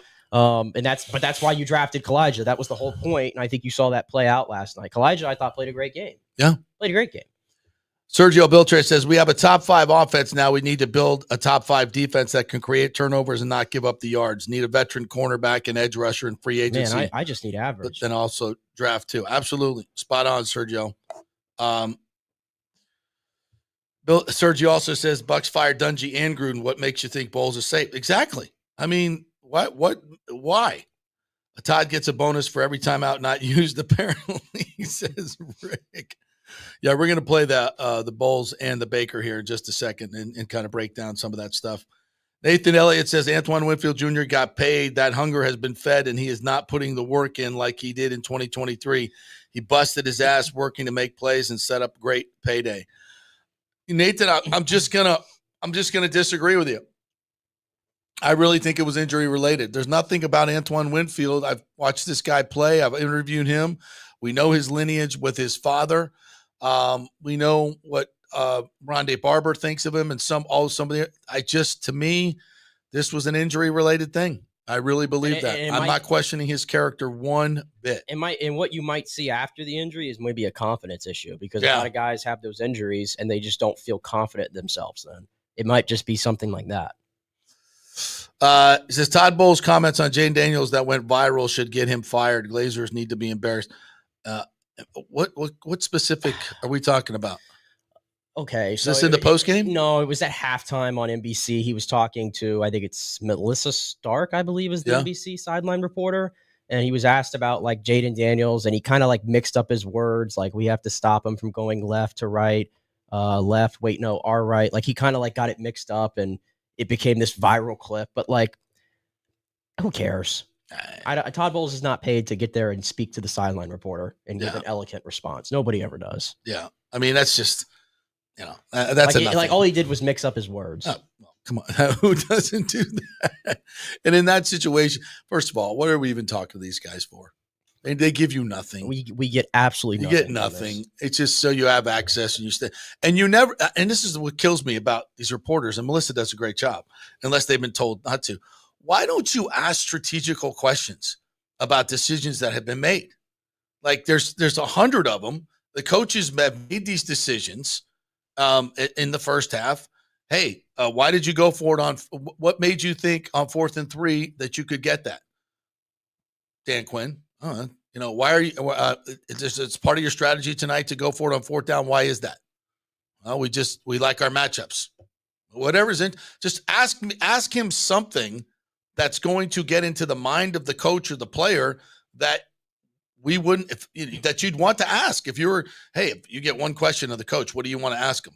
What are you going to do in the second half? Like he's going to tell you. That's always the question. What do you got to do in the second half to get play better, coach it better, play it better? We just got to coach better. We just got to play better. We got to execute. Ask him specific questions about players. Answer number one. What's going on with Antoine Winfield? He can't make a play. Give me something. Whatever. At least you're putting him on the spot. What else we got here? Meets McGee. I do like the combo of Leon Coleman and Dennis Allen. Dennis Allen does not light my fire at all. I don't. Are you talking Liam as the head coach, Dennis Allen as the DC? Yeah. He's always been a great DC. But. Yeah. Yeah. And he's got some fire to him. He's got some red ass to him, which I could think we kind of need. Mike Ed says Washington ran hurry up all night. They did go a little tempo, and that's strategy once again. And what that does is it keeps you from substituting and getting your best players on the field for the situation. What else? Oh, this is the one I was talking about. James says, if the Glazers make the move to fire Todd, and what will be the national media backlash? In today's culture, you can only imagine how bad they would get ripped for firing Todd. Again, this is an organization that has hired 4 black coaches more than anybody. I don't think that's and they've been at the forefront. They hired the first woman coach, I believe, assistant coach. Yeah. They have been at the forefront of a lot of this stuff. I think the Bucs are the wrong team. If you want to point to a team, go look at New England, right, who filled out their interview and decided to put them on the same graphic like it meant nothing with Leftwich and Pep Hamilton. I mean, there's so many other teams out there that have a horrible track record of this stuff. The Bucs are not one. I would not be concerned. I don't think the Glazers are concerned. I will put up this comment, this follow-up from James, by the way, because I think if we're talking about like Bowles as if he's going to be fired, we truly don't know. This, to me, is the only thing the way I see it. If the Bucs don't fire Bowles, it will be tougher to win. If Glazers keep Bowles, Bucs must demand he hired new position coaches on D. That's really the only way I see this happening. If Todd Bowles stays as the head coach, like there's got to be something I hope that he sees it and he can get beyond his loyalties to some of these guys, that this coaching staff is just not it. There's no other teams I feel like that are knocking on your door to get any of these coaches on their staffs. It's just not happening. They're happening on the offensive side. Yeah. They're not happening on the defensive side. And the technique, I think, is terrible. They're not coached well. They're not exactly developing some of these players at the rate that you think they should. So, yeah, if Todd Bowles stays as the head coach, there's got to be a massive shakeup on this. You cannot run it back with the same staff. That, to me, I agree. That's banging your head into a wall. And then you ask yourself, why haven't changes been made to this point? And is Todd Bowles at this age, 62, does he really want to come back, fire all his best friends, and come back and coach with everybody bitching and moaning about, and Liam Cohen as his offensive coordinator just waiting to take over for him? I mean, if I'm Todd Bowles, I don't need this. I'm just like, I'm taking my buyout and going to watch my kid play college football at Michigan. But But here's the thing: he had zero tolerance for Byron Leftwich in 2022. Byron Leftwich in 2021, you could say, gets credit with putting together the best offense in football in 2021, and then they're a disaster in 2022. And guess what? Todd fired him. Yeah, Todd fired him. Like. So you can have such an injection of life to a position group by hiring a new head coach. I mean, they hired Skip Pete.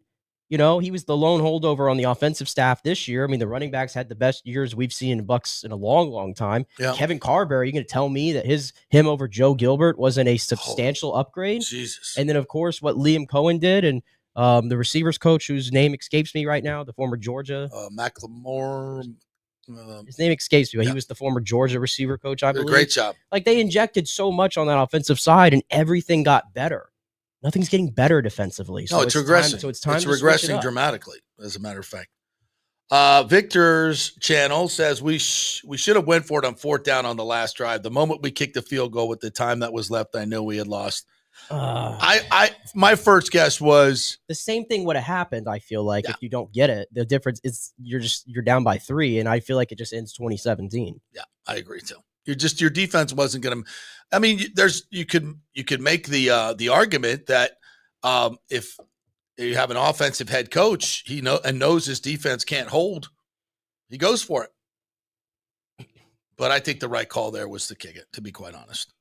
All right, we're going to take another break. When we come back, we're going to hear from Todd Bowles. I think that there were some very interesting questions and answers. I did ask him about the timeout situation, so you'll be able to listen to that. We'll hear from Baker Mayfield. We'll hear from Graham Barton taking all the blame. So, and we'll also hear from Zion McCollum. So we got lots of sound for you as we dissect this game every which way we can. We're brought to you by the Gold and Diamond Source. The great folks over there, Steve and Julie Weintraub, have been in business for over 40 years there, folks. So if you go buy a diamond there, it's exactly what they say it is. How do you know that at other places? Fake diamonds are everywhere. They look good, but they're not real diamonds. So you got to go someplace where you trust the folks, and that is the Gold and Diamond Source. Plus, they have the best selection, they have the best customer service, and they will give you 0% financing for 3 to 5 years. It's the only place to get that ring, the Gold and Diamond Source. Back in 3. Hey, JP here for my concierge medical professional, Chris Lugo, PA. You've heard him on the show for a couple of years where he shares invaluable medical, nutritional, and supplement advice. With Chris, it's like having a medical provider as your best friend. What I love about this concierge service is the convenience and support he offers. I can text or call him 24/7 with any questions or concerns, and he'll promptly call in a prescription if needed. No office visits or copays required. It gives me peace of mind knowing I have someone genuinely invested in my health, not just focused on insurance profits. And the best part, the Bay Area Modern Medical Center's personal concierge service is more affordable than you might think. Don't let insurance companies dictate your health care. Take control of your health and wellness today. Visit BAMMC.com for more information and to schedule your initial free consultation. Empower yourself and take charge of your personal health with BAMMC.com. Hey guys, why not kick off 2025 by popping the question? Yes, and you know where to get that perfect engagement ring. It's the Gold and Diamond Source. The best prices, the best quality, and yes, get her a real diamond. You don't want to go with the fake stuff. And January's birthstone is garnet for all you FSU fans, right? Get 15% off all the unforgettable garnet jewelry at the Gold and Diamond Source. Also, discover Emilique by Emily Johnson Weintraub, a sleek and modern jewelry line that makes everyday gifts extraordinary. And don't forget, you have any unused gold? Turn it into cash or a stunning new piece. With gold prices soaring, there's no better time to trade up. You can do it all at the Gold and Diamond Source, 3800 Ulmerton Road, always online at thegoldendiamondsource.com. JP here for the Jeeves Law Group and my man Scott Jeeves. If you're going to hire an attorney, do you want some guy looking for a quick settlement and a quick buck, or do you want an attorney with some chops? Scott is a board-certified civil trial lawyer and a certified circuit court mediator. Been practicing in the Tampa Bay area for over 30 years. He is a peer-reviewed AV preeminent rated civil trial lawyer. They just don't hand out those classifications. He's been the lead class action counsel on many complex consumer protection cases and has handled hundreds of serious personal injury cases. He's dedicated his career to protecting injured victims and is committed to vigorously representing you. We're local, we're trusted, and we get results. Personal injury and personal attention. Call for a free case evaluation. That's 888-9-JEEVES. That's 888-9-JEEVES. The Jeeves Law Group. Let's go. Right now. Back to the show. All right, welcome back to the JP Peterson Show here on this Bitch and Moan Monday. We thank you all for commenting. We'll get to the rest of your comments here in a little bit. We are brought to you by the great folks at Italiano Insurance, 813-877-7799. Don't forget, if you have businesses, if you have started a side business, you got to have business insurance. You can get sued, lose all your personal wealth. So that's a thing you need to have. And then there's that flood insurance thing. You got to have flood insurance, folks. You got to have it. So make sure you have that, and make sure that your home is insured to its value. 40% of people do not have enough insurance. So if something happens to their home, the certain value, because prices have gone up, materials have gone up, you may not have adjusted this for 10, 15, 20 years. So make sure you have enough insurance. That's something else Italiano will do when they look at your policy. So give them a call, let them shop around all your policies, do that insurance checkup, and you could save hundreds, if not thousands of dollars, and make sure that you are insured by good companies and you have enough insurance. All that's super important. So be an adult, call them, 813-877-7799. All right, let's listen into Todd Bowles' post-game last night, courtesy of the Buccaneers, your Tampa Bay Buccaneers. Hey. Your defense struggled to get feel that third and fourth down. I believe it's. You just talked about that, like 55% conversions allowed combined. You guys hearing it? That's like you said, defensively, that's where it was. He was making some plays with his feet. We be in position. He out-athleted us, and they did a good job on third down, keeping it in third and short and him making plays. I think some of the in routes seemed to be a little bit of a problem tonight on defense. Why do you think that was? Some of them were scrambles, and we're losing our guys, and we had position. Either we didn't rush the pass it the right way, and he broke the pocket. I know the last one he got on third down, we had bad position from the start. We should have been in better position that way. Can you tell us what happened on the fumble down by the goal, by your own goal line there after you get fourth down? Got to see the tape, but I know we were supposed to run a jet sweep, and I don't know whether it was the handoff or after the handoff they got discombobulated. can't give up field position like that and give them that kind of position. And then you're down there on your own goal line. It looked like Graham snapped the ball too soon. Is that what happened? Yeah, he snapped it. Nobody else was ready, and we lost yardage there. So that kind of hurt us too. With the way the defense was having a hard time getting off the field, when you guys went to kick that field goal prior to that, was there any thought to going for it? There was before the play, before we went backwards. Once we went backwards, we had to tie the ball game. You think it was a case, Todd, today where more plays you didn't make or give Washington credit for making?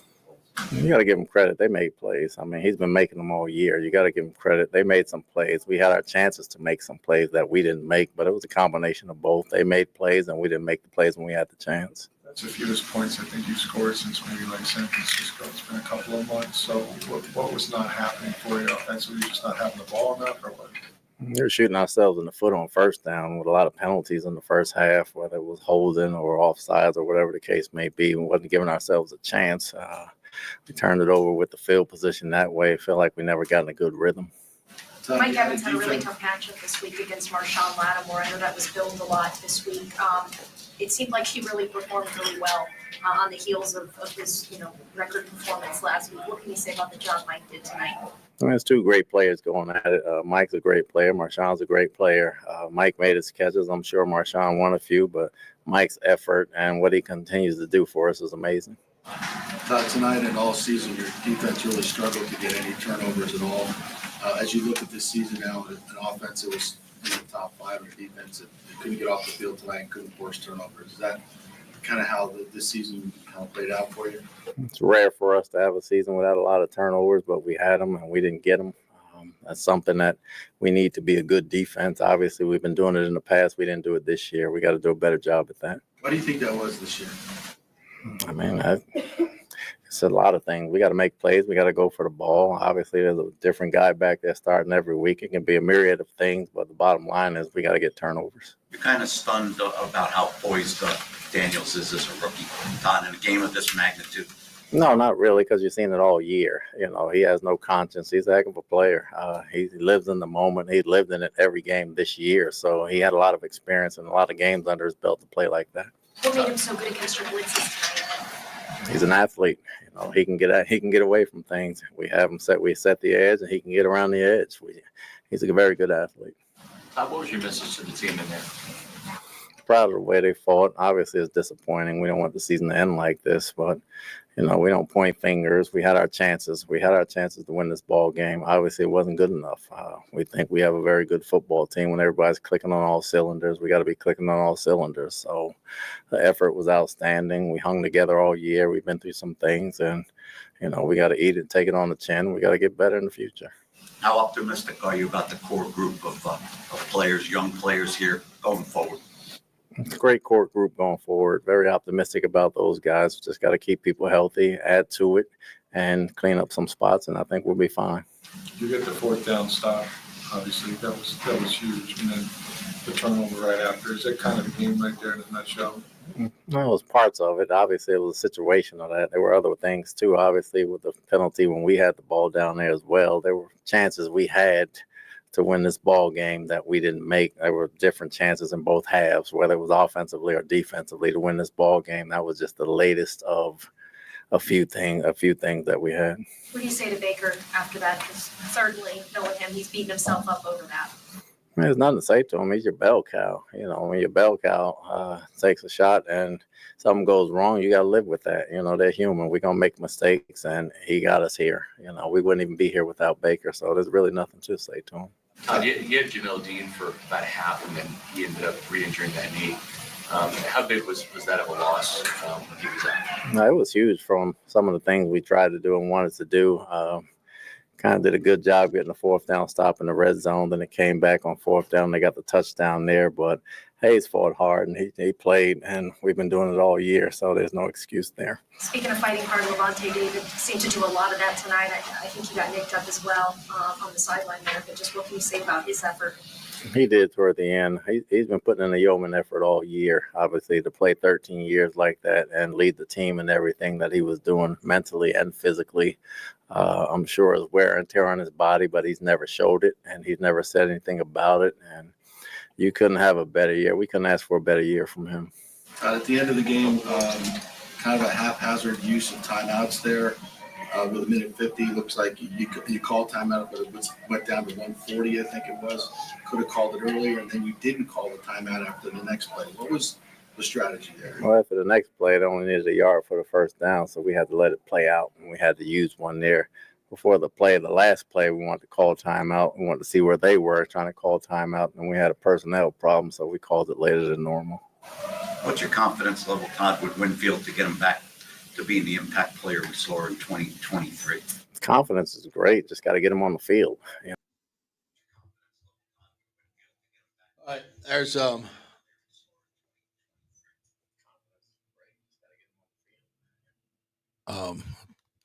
there's Todd Bowles. Oops, sorry, a little feedback here. Sorry. So I asked him about that timeout situation there. Again, they called it later than normal, and then they had a personnel problem. You can't have those issues in that time and space. You just cannot. That's criminal, because again, if they do get the stop on third one there, if Cansey gets a tackle for loss there and he's right there to make that play on Jaden Daniels, and then once again, don't make a play. Then you would have had a minute 40, minute 35 left instead of 50, 45 seconds, which is a huge, huge difference to go down and get a difference between getting a field goal or a touchdown to win it. So, you know, that, and if that plays out that way, that's a horrible blunder by the coaching staff. Again, same way in the first half, they get bailed out by an interference call, or they would have had issues getting the ball in for a touchdown there. And that's just calling a timeout late, like just wasting 13, 14 seconds because you think you're going to be able to get up to the ball and spike it. And that's not going to happen. You got to know that beforehand. Again, this is not, it's one thing if this is an isolated incident, but we can go back to 2020 and find so many games. I can look at the 2024 schedule right now and say there were probably issues in the first Atlanta game. There were issues in the second Atlanta game. There were issues against Kansas City, San Francisco, Dallas. I mean, you could go through all these games that they lost that were one-score games, and there's a consistent theme here. And it's maddening to watch. It truly is. And it's like, when is enough enough? Yeah, I totally. And that's for the Glazers to figure out. Mm. All right, here's Graham Barton. I'm just going to play this through the microphone, talking about that snap here.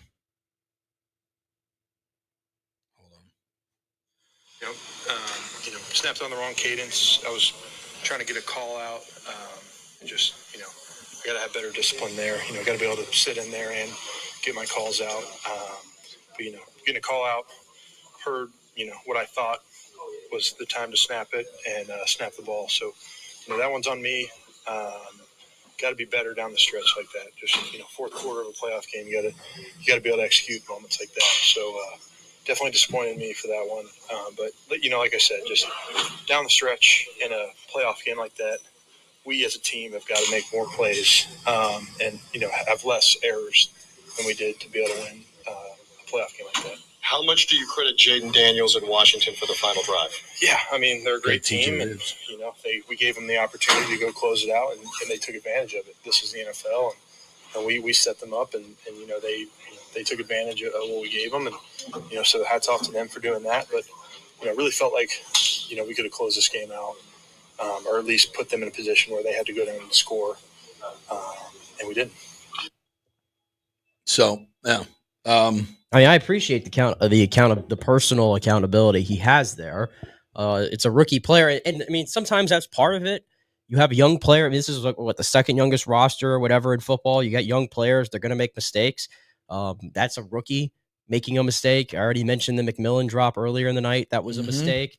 Those things happen, but there was still there. It wasn't just the rookies. It wasn't just the young guys. There's veteran players on that field making mistakes and not making plays and not making plays when they need to step up. Listen, it's pretty easy to see this. And I asked Graham about this and Zion as well. And Baker. And it's pretty easy to see this team moving forward. Like, where are the strengths of this team? How do you keep this moving forward? And the biggest question I keep going back to is Liam Cohen. And I've heard people say that it's, if you lose Liam Cohen, you'll just find another one. I do not agree with that. I do not agree with that. I think this guy is special. I think he has a great relationship with Baker Mayfield. He has a great relationship with the run game, and he understands how to do it and how to call it. I've seen it done poorly around here for a long, long time, and I know when it's good and why it's good, and that's a huge part of that is Liam Cohen. Not all of it. Baker Mayfield's a dog. He makes great plays. He's a huge part of bailing you out of a lot of different games. Michael Evans is a freaking stud still. And you're going to get Chris Godwin back, and you have Jalen McMillan, who's emerging as another threat. So you're going to have a 3-receiver deal. I thought Kate Otten, he took huge steps. Huge steps, yes. He's a threat. Devin Colt didn't play last night. He was inactive, which. Okay. But he's part of the future. Okay. Yeah, but he's part of the future. He definitely and by the way, he could play. You have a top 5 running back in Bucky Irving, and Rashad White ain't too bad. You've got a ton of weapons on the offensive side. The only way to 5 O-line. Yeah, and that's it. The top 5 O-line, and they're young. Yeah. And they're young. And they could be together for a long time. So you're going to offense your way. You have a championship offense. The best way to screw that up is to get rid of the coordinator or let him walk out the door. It's a non-starter. It's an absolute non-starter. If you want, you're going to let Baker Mayfield and all these guys, we're going to go find another guy and start over with a new system. And by the way, instead of building on the system that you have, oh my God, even if you were to, this is so hypothetical, but even if you did let Todd Bowles go, and for whatever reason you didn't hire Liam Cohen as the head coach, which I don't know what the rationale would be there, but in that scenario. And there's still, 5 openings around. There's still a lot of moving parts. Dallas, I just saw today, there was a report as we've been talking that it sounds like they're going to let McCarthy's contract expire. Now he's going to be a free agent, so Dallas could be open. We'll see what happens. Chicago's open. Yeah, we'll see Jets what happens. Are still open. We'll see what Pittsburgh does. I don't know. But my point is, if the Bucs had a head coaching vacancy tomorrow, today, whenever, my goodness, number one. You're number one on the list. Yeah. Number one, and it ain't even close. And all these guys who have been interviewing everywhere, and there's a lot of great candidates. That's a great point. They're going to stop and they're going to say, hold on. Sorry, New Orleans. Yeah. Sorry, Jacksonville. I'm going to go speak to Tampa Bay. Yeah. Because look what the hell I'm working with here. Yeah. That's a completely hypothetical. Again, I don't know why, if you're getting rid of Todd Bowles, I don't know why you just wouldn't give it to Liam Cohen. But in that scenario, I'm just saying you're number one on the market right now. And every head coach that's out there, and there's head coaching candidates out there, and there's a lot of them, and I think a lot of quality ones, you're number one on the list. Yeah. All right, we'll take another quick break. There's a lot more comments. We're going to get to that. We'll hear from Baker Mayfield as well, and we'll touch on some of the other things that are going on in sports. We got to hit the Bolts as well. Big win last night for them. Kucherov with a steal and a goal late in the game. So we'll hit that and more when we come back. We're brought to you by the great folks at Third Generation Plumbing. If you have plumbing issues or AC, they do them both. Actually, anything around the house, they can fix it for you. It's Third Generation Plumbing. They've been in business since 1995. John Rodriguez is the owner, and if it's not right, he will fix it, right? Isn't that great? You'd want to know that? Get an honest tech to come in and do the works and not sell you something that you don't need. They do that all the time to other companies. Upsell you an air conditioning unit that you don't even need. That does not happen at Third Generation Plumbing and AC. Go to their website, thirdgenerationplumbing.com, and contact them. Tell them JP sent you. You'll get great work. Back at 3.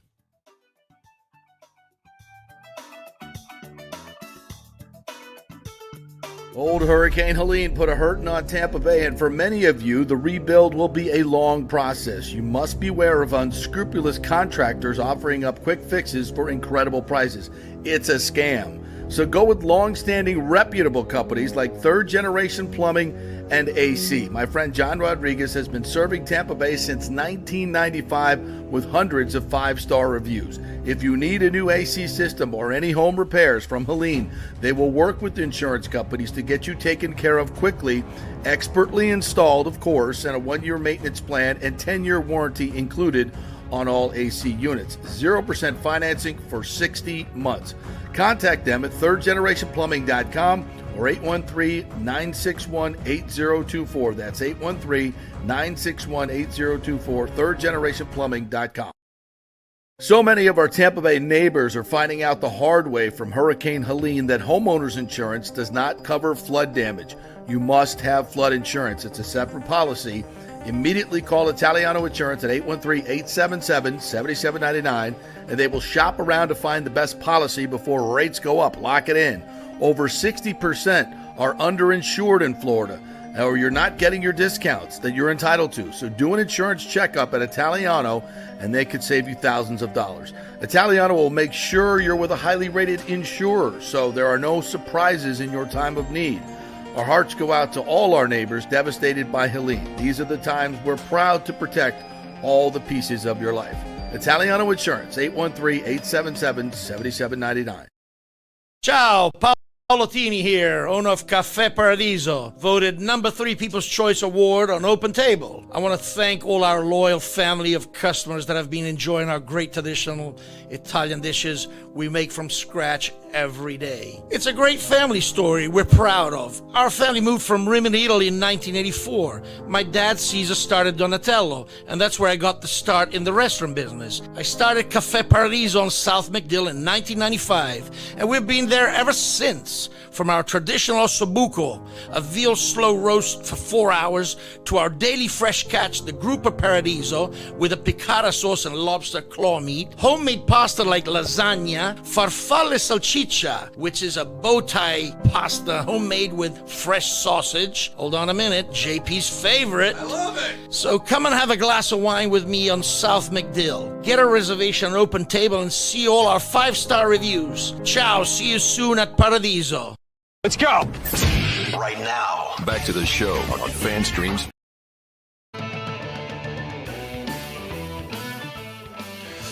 All right, welcome back to a Bitch and Mode Monday as the Bucs fall to the Commanders, 23-20 at the gun. No punts for Washington. 11 minutes more in possession time. 53% or 58% on third down, 60% on fourth down. Bucs couldn't get the ball, and their offense could not get on the field. And when they did, they made a couple of critical mistakes that cost them the season. The Commanders move on, and the Buccaneers season is done. And now they got to lick their wounds. We are brought to you by the great folks at Cafe Paradiso, and we are in the Jeeves Law Group studio. So I have step on over to on South McDill there and see our good friend Paulo and have some of that great Italian food. He brought some food in last week, bro. Oh, that lasagna. Oh, absolutely incredible. And also buco. Oh, insane. If you want just the best traditional Italian food in a great setting, and it's just unmatched. Number 3 on the Open Table list. Get your reservation at Open Table for Cafe Paradiso. All right. You got some Baker Mayfield lined up? Line that up for me while I hit a couple more of these great comments coming in. More Right Rudder says, I'm all for keeping Todd around, changing some coaches on defense. Yeah, that way you can take advantage of his great time management skills that he has, because you want to keep those around. Sorry, I know that's disrespectful. I love the man, but jeez, oh Pete. TJC22 said, what baffled me about Cohen and Spots is how play calling cadence would go. The Bucs are passed to set up the run team, not the other way around. First down rushing, 0, 3, 5, 0 first down. And first down passing, 11 and 15 yards. Yeah, I think we both said that. They could have thrown the ball a little bit more last night. I thought they. I mean, the Bucs had guys, for as much as Washington had guys running wide open, I thought the Bucs had guys running wide open too. Yeah, Evans was just chewing them up. They had McMillan on open in the middle of the field once, where Baker did a slight little fake to the screen. He drew 3 guys over towards Bucky and had McMillan right open in the middle of the field. And then obviously Mike Evans is a great player, and he was just winning his one-on-one matchups, which helped. But yeah, you were pretty much cooking in the pass game when you wanted to.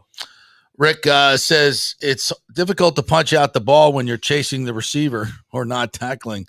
It's true. You know, you got to be in good position fundamentally to make those plays. While someone else is tackling the player, you're tackling the ball. You just don't see aggressive. Like Levante David used to do that a lot. Mm-hmm.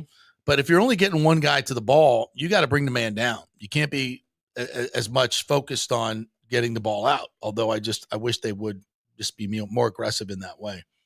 Light's defensive drafting record is not really that great. I do not disagree. Although I thought this year, I'm blanking out on 23.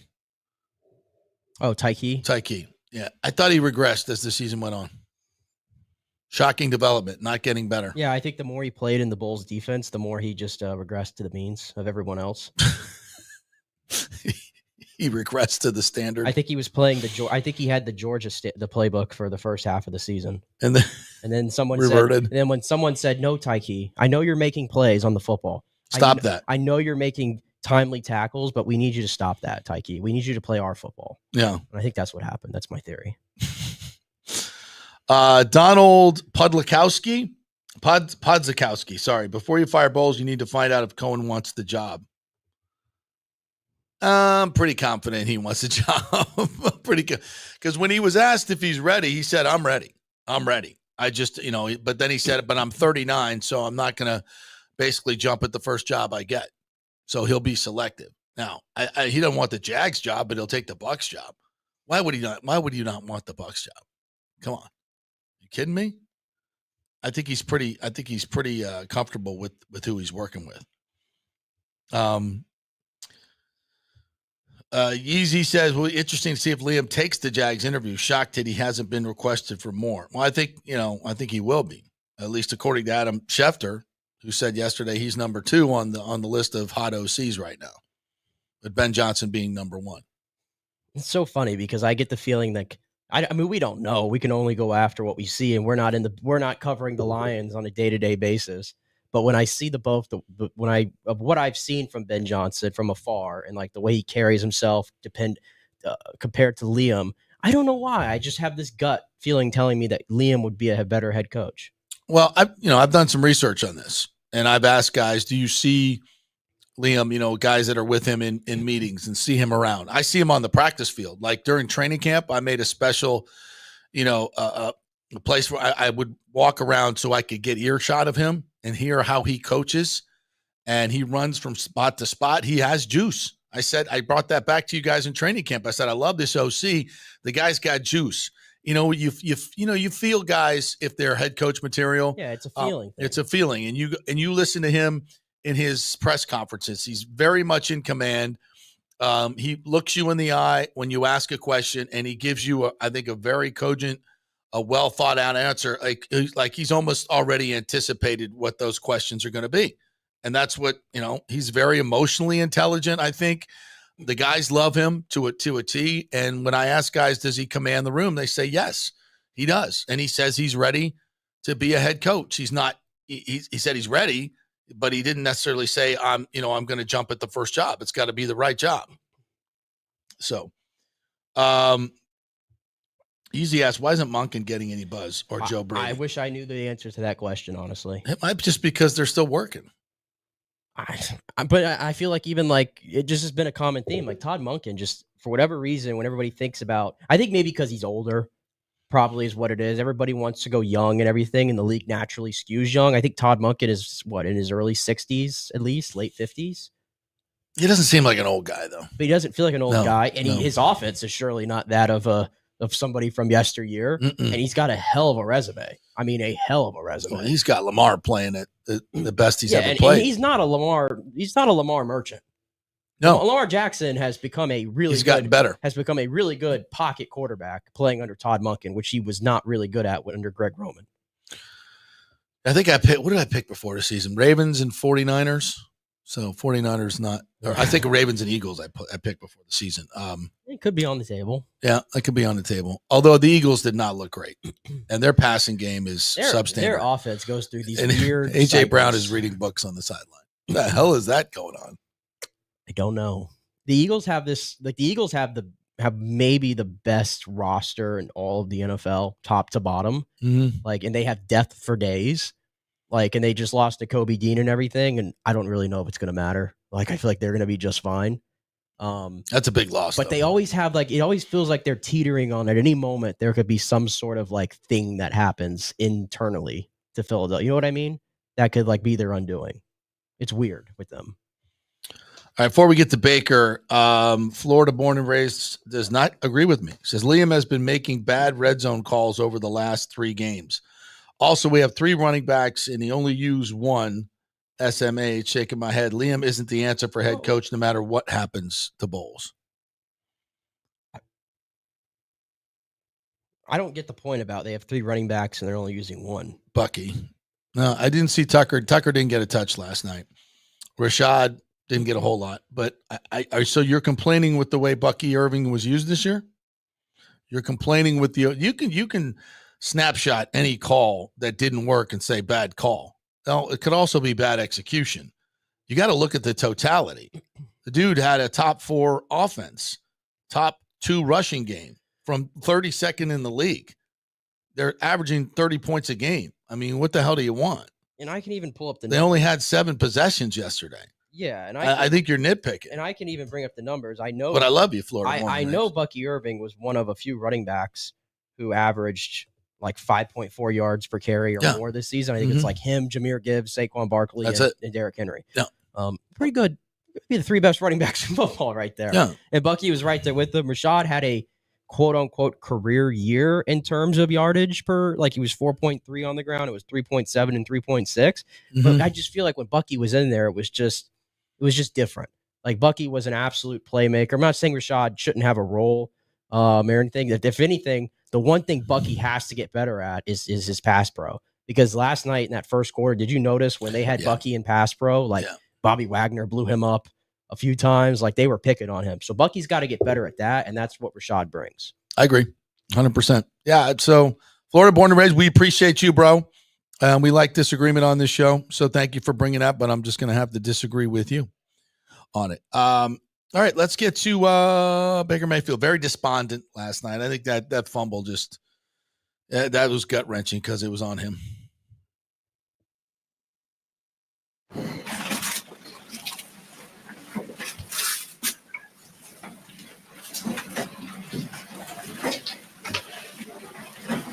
Maybe we had a situation down there in the fumble. Just describe it just a jet sweep that Jalen was too powered by you, or just what happened? Yeah, I mean, it comes back to me, just timing it up correctly. First one all year that happened on. So obviously timing of it, not great, being backed up. Defense had just done a hell of a job getting us the ball. Another 4th down stop, and yeah, unfortunate, but that falls on me. You guys have scored so many points this year. This is probably the fewest since come back to San Francisco. Was it just their ability to possess the ball on offense? You never made chances, or what do you think happened after you didn't score more than 20? We didn't convert some of those 3rd downs early on, and then second quarter got into, obviously the penalties didn't help us out getting into the longer yardage situations, and we weren't helping ourselves out. Felt like we were able to move the ball, but weren't capitalizing.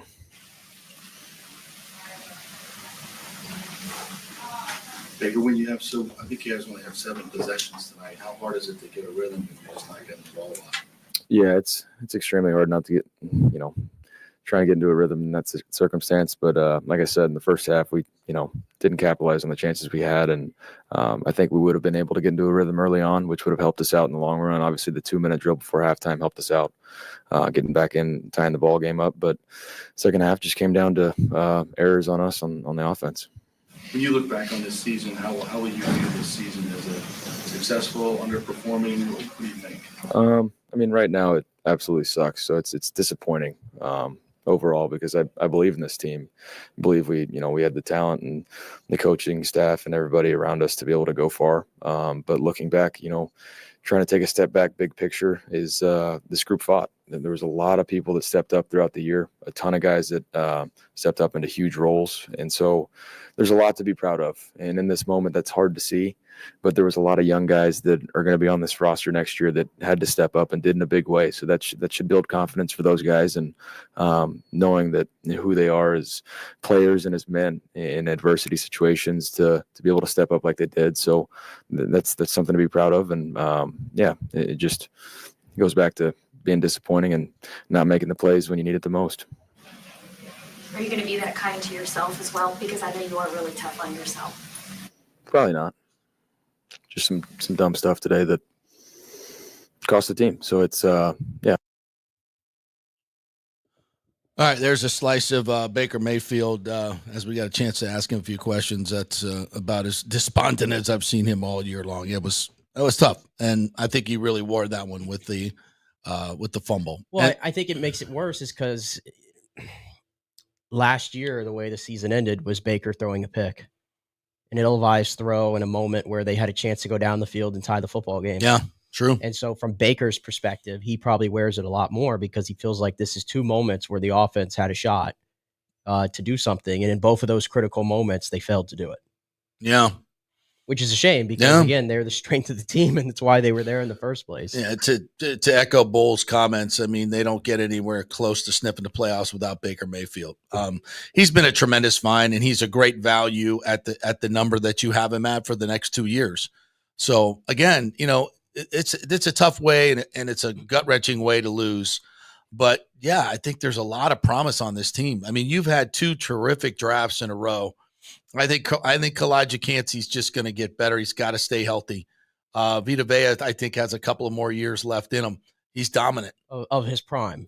Prime, he's dominant. And they both had great years this year. 7 sacks plus in the internal. You got 15 sacks coming out of the middle. That's huge. And even like Yaya, I think we were expecting. I think when you have 7 sacks as a rookie, I think it's common, or it's natural to say, okay, can we get to 10? Can we progress a little bit? And the numbers came down, but I know pressures is one of those stats that, and his pressure rate's up, and it's good. His pressure rates was among the best of any pass rusher in football. Now you gotta find a way to turn that into sacks. I know everybody sometimes will say, well, pressures are more important than sacks. Yes and no.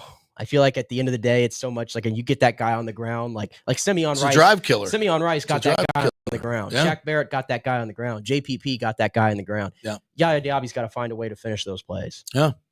And overall, defensively, they just need a better scheme. This scheme is awful, and it just gave up so much this year. 29th in pass defense. It's with I just think you have better talent than that.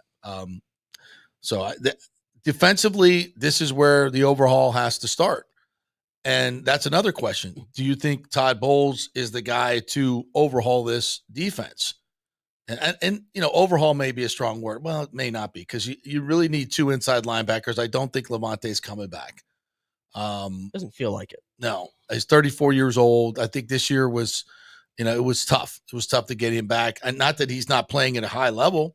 I think he could play think he could play well next year, but he's not trending in the right direction. I think you could go get somebody, spend some money. I think he made $10 million this year. I think you can go find somebody inside that's younger, that can lead your defense. And it's a huge part of revamping your defense. And I do think in terms of the linebacker position, I can't put all my eggs into the basket of this player because he's been hurt, but Servassier Dennis, when he was in there, I thought made a difference. I do. Can't put all my eggs in the basket because of injury concerns. You need a vet. You need a vet for him to play next to. Correct. Yeah. I don't know who that guy is, but there's some good inside linebackers out there that can remake this defense. Yeah. This defense needs to get more physical. It has to have more attitude. They need some fire starters. Yeah, I think you need 2 more. I think you need a corner in the draft. I think you need to sign a veteran corner to add to what you have. Agree. You got to find somebody to play next to Antoine Winfield Jr. too, because we found out, and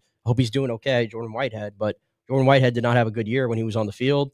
Mike Edwards is not the same player he was 3 to 4 years ago in this defense.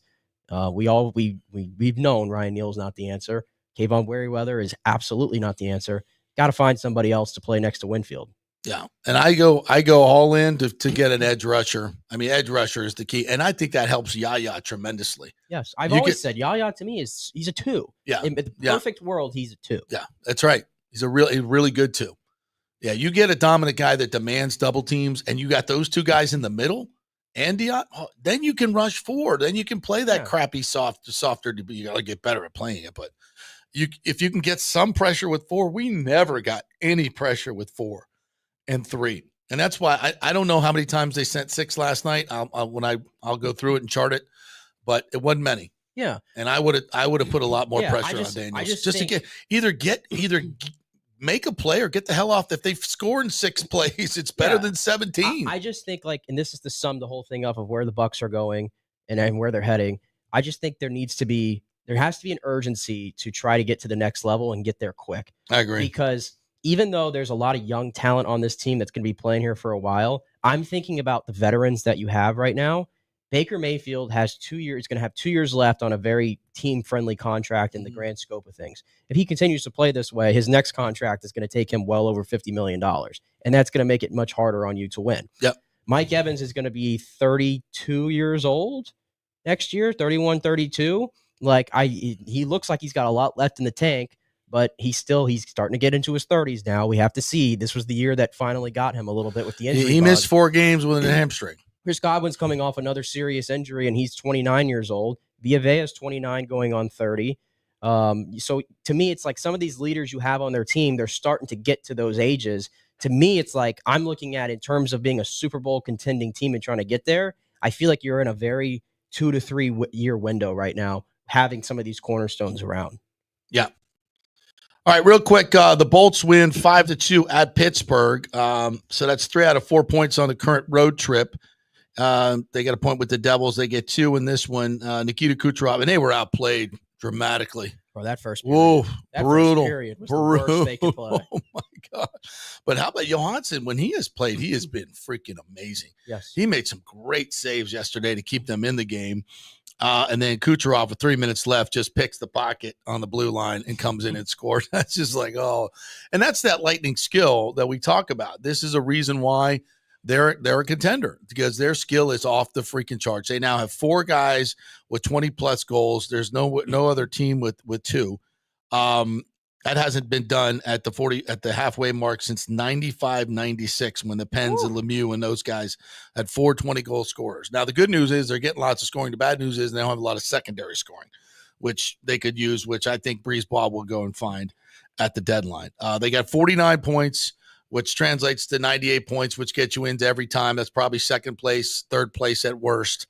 But it's going to get you some home games in Game 7, I think. And I think they can be better in the second half. I really do. I think they'll get J.J. Moser back in February, which I think is going to help them. I think JBB goes out and grabs somebody to add some depth scoring. I think they're going to get better as a team as they go through this. So I like where the Lightning are. Another big win. They got Boston tomorrow night. The Bruins are they're in disarray. So maybe they can go in and steal one from them as well on the road. You already got 3 points on the trip. I'm getting a little greedy. I want to get 5. Yeah, Boston can't score. They got to go back on one of those. They got on one of those runs where they won 8 of 10, and then they kind of just they threw it all away by losing 4 in a row. It's a not very great competition, and now they're sort of back to playing. Win 1, lose 1, win 1, lose 1. They got to find a way to go on one of these runs, but it's helping them that Boston has been in disarray because now they've jumped them in the standings for that 3rd spot. I don't know if you can catch Toronto. I don't know if you can catch Florida necessarily. But if you could just maintain that 3rd spot, they still got at least. A lot of games at hand. Yeah, got to win them. You got to win them, though. You got to win them. Shout out to Jackson Suber from Palmacia and Plant High School. Shot 65 in the final round of the Sony yesterday. Finished 3 shots back of Nick Taylor, 13 under par. T6 for him in his first tournament as a exempt member. He's had some other sponsors exemptions, but he's got his card now, can play in a lot of the tournaments. And to finish T6, Jackson, way to go, partner. We'll try to get him on this week as well. Jordan Love now 0 for 6 against the better teams, the Lions, Vikings, and Eagles. 8 touchdowns, 8 interceptions, and a 56% completion percentage. I think many have crowned Jordan Love before he has earned it. I've said that all throughout the season. I think that played out.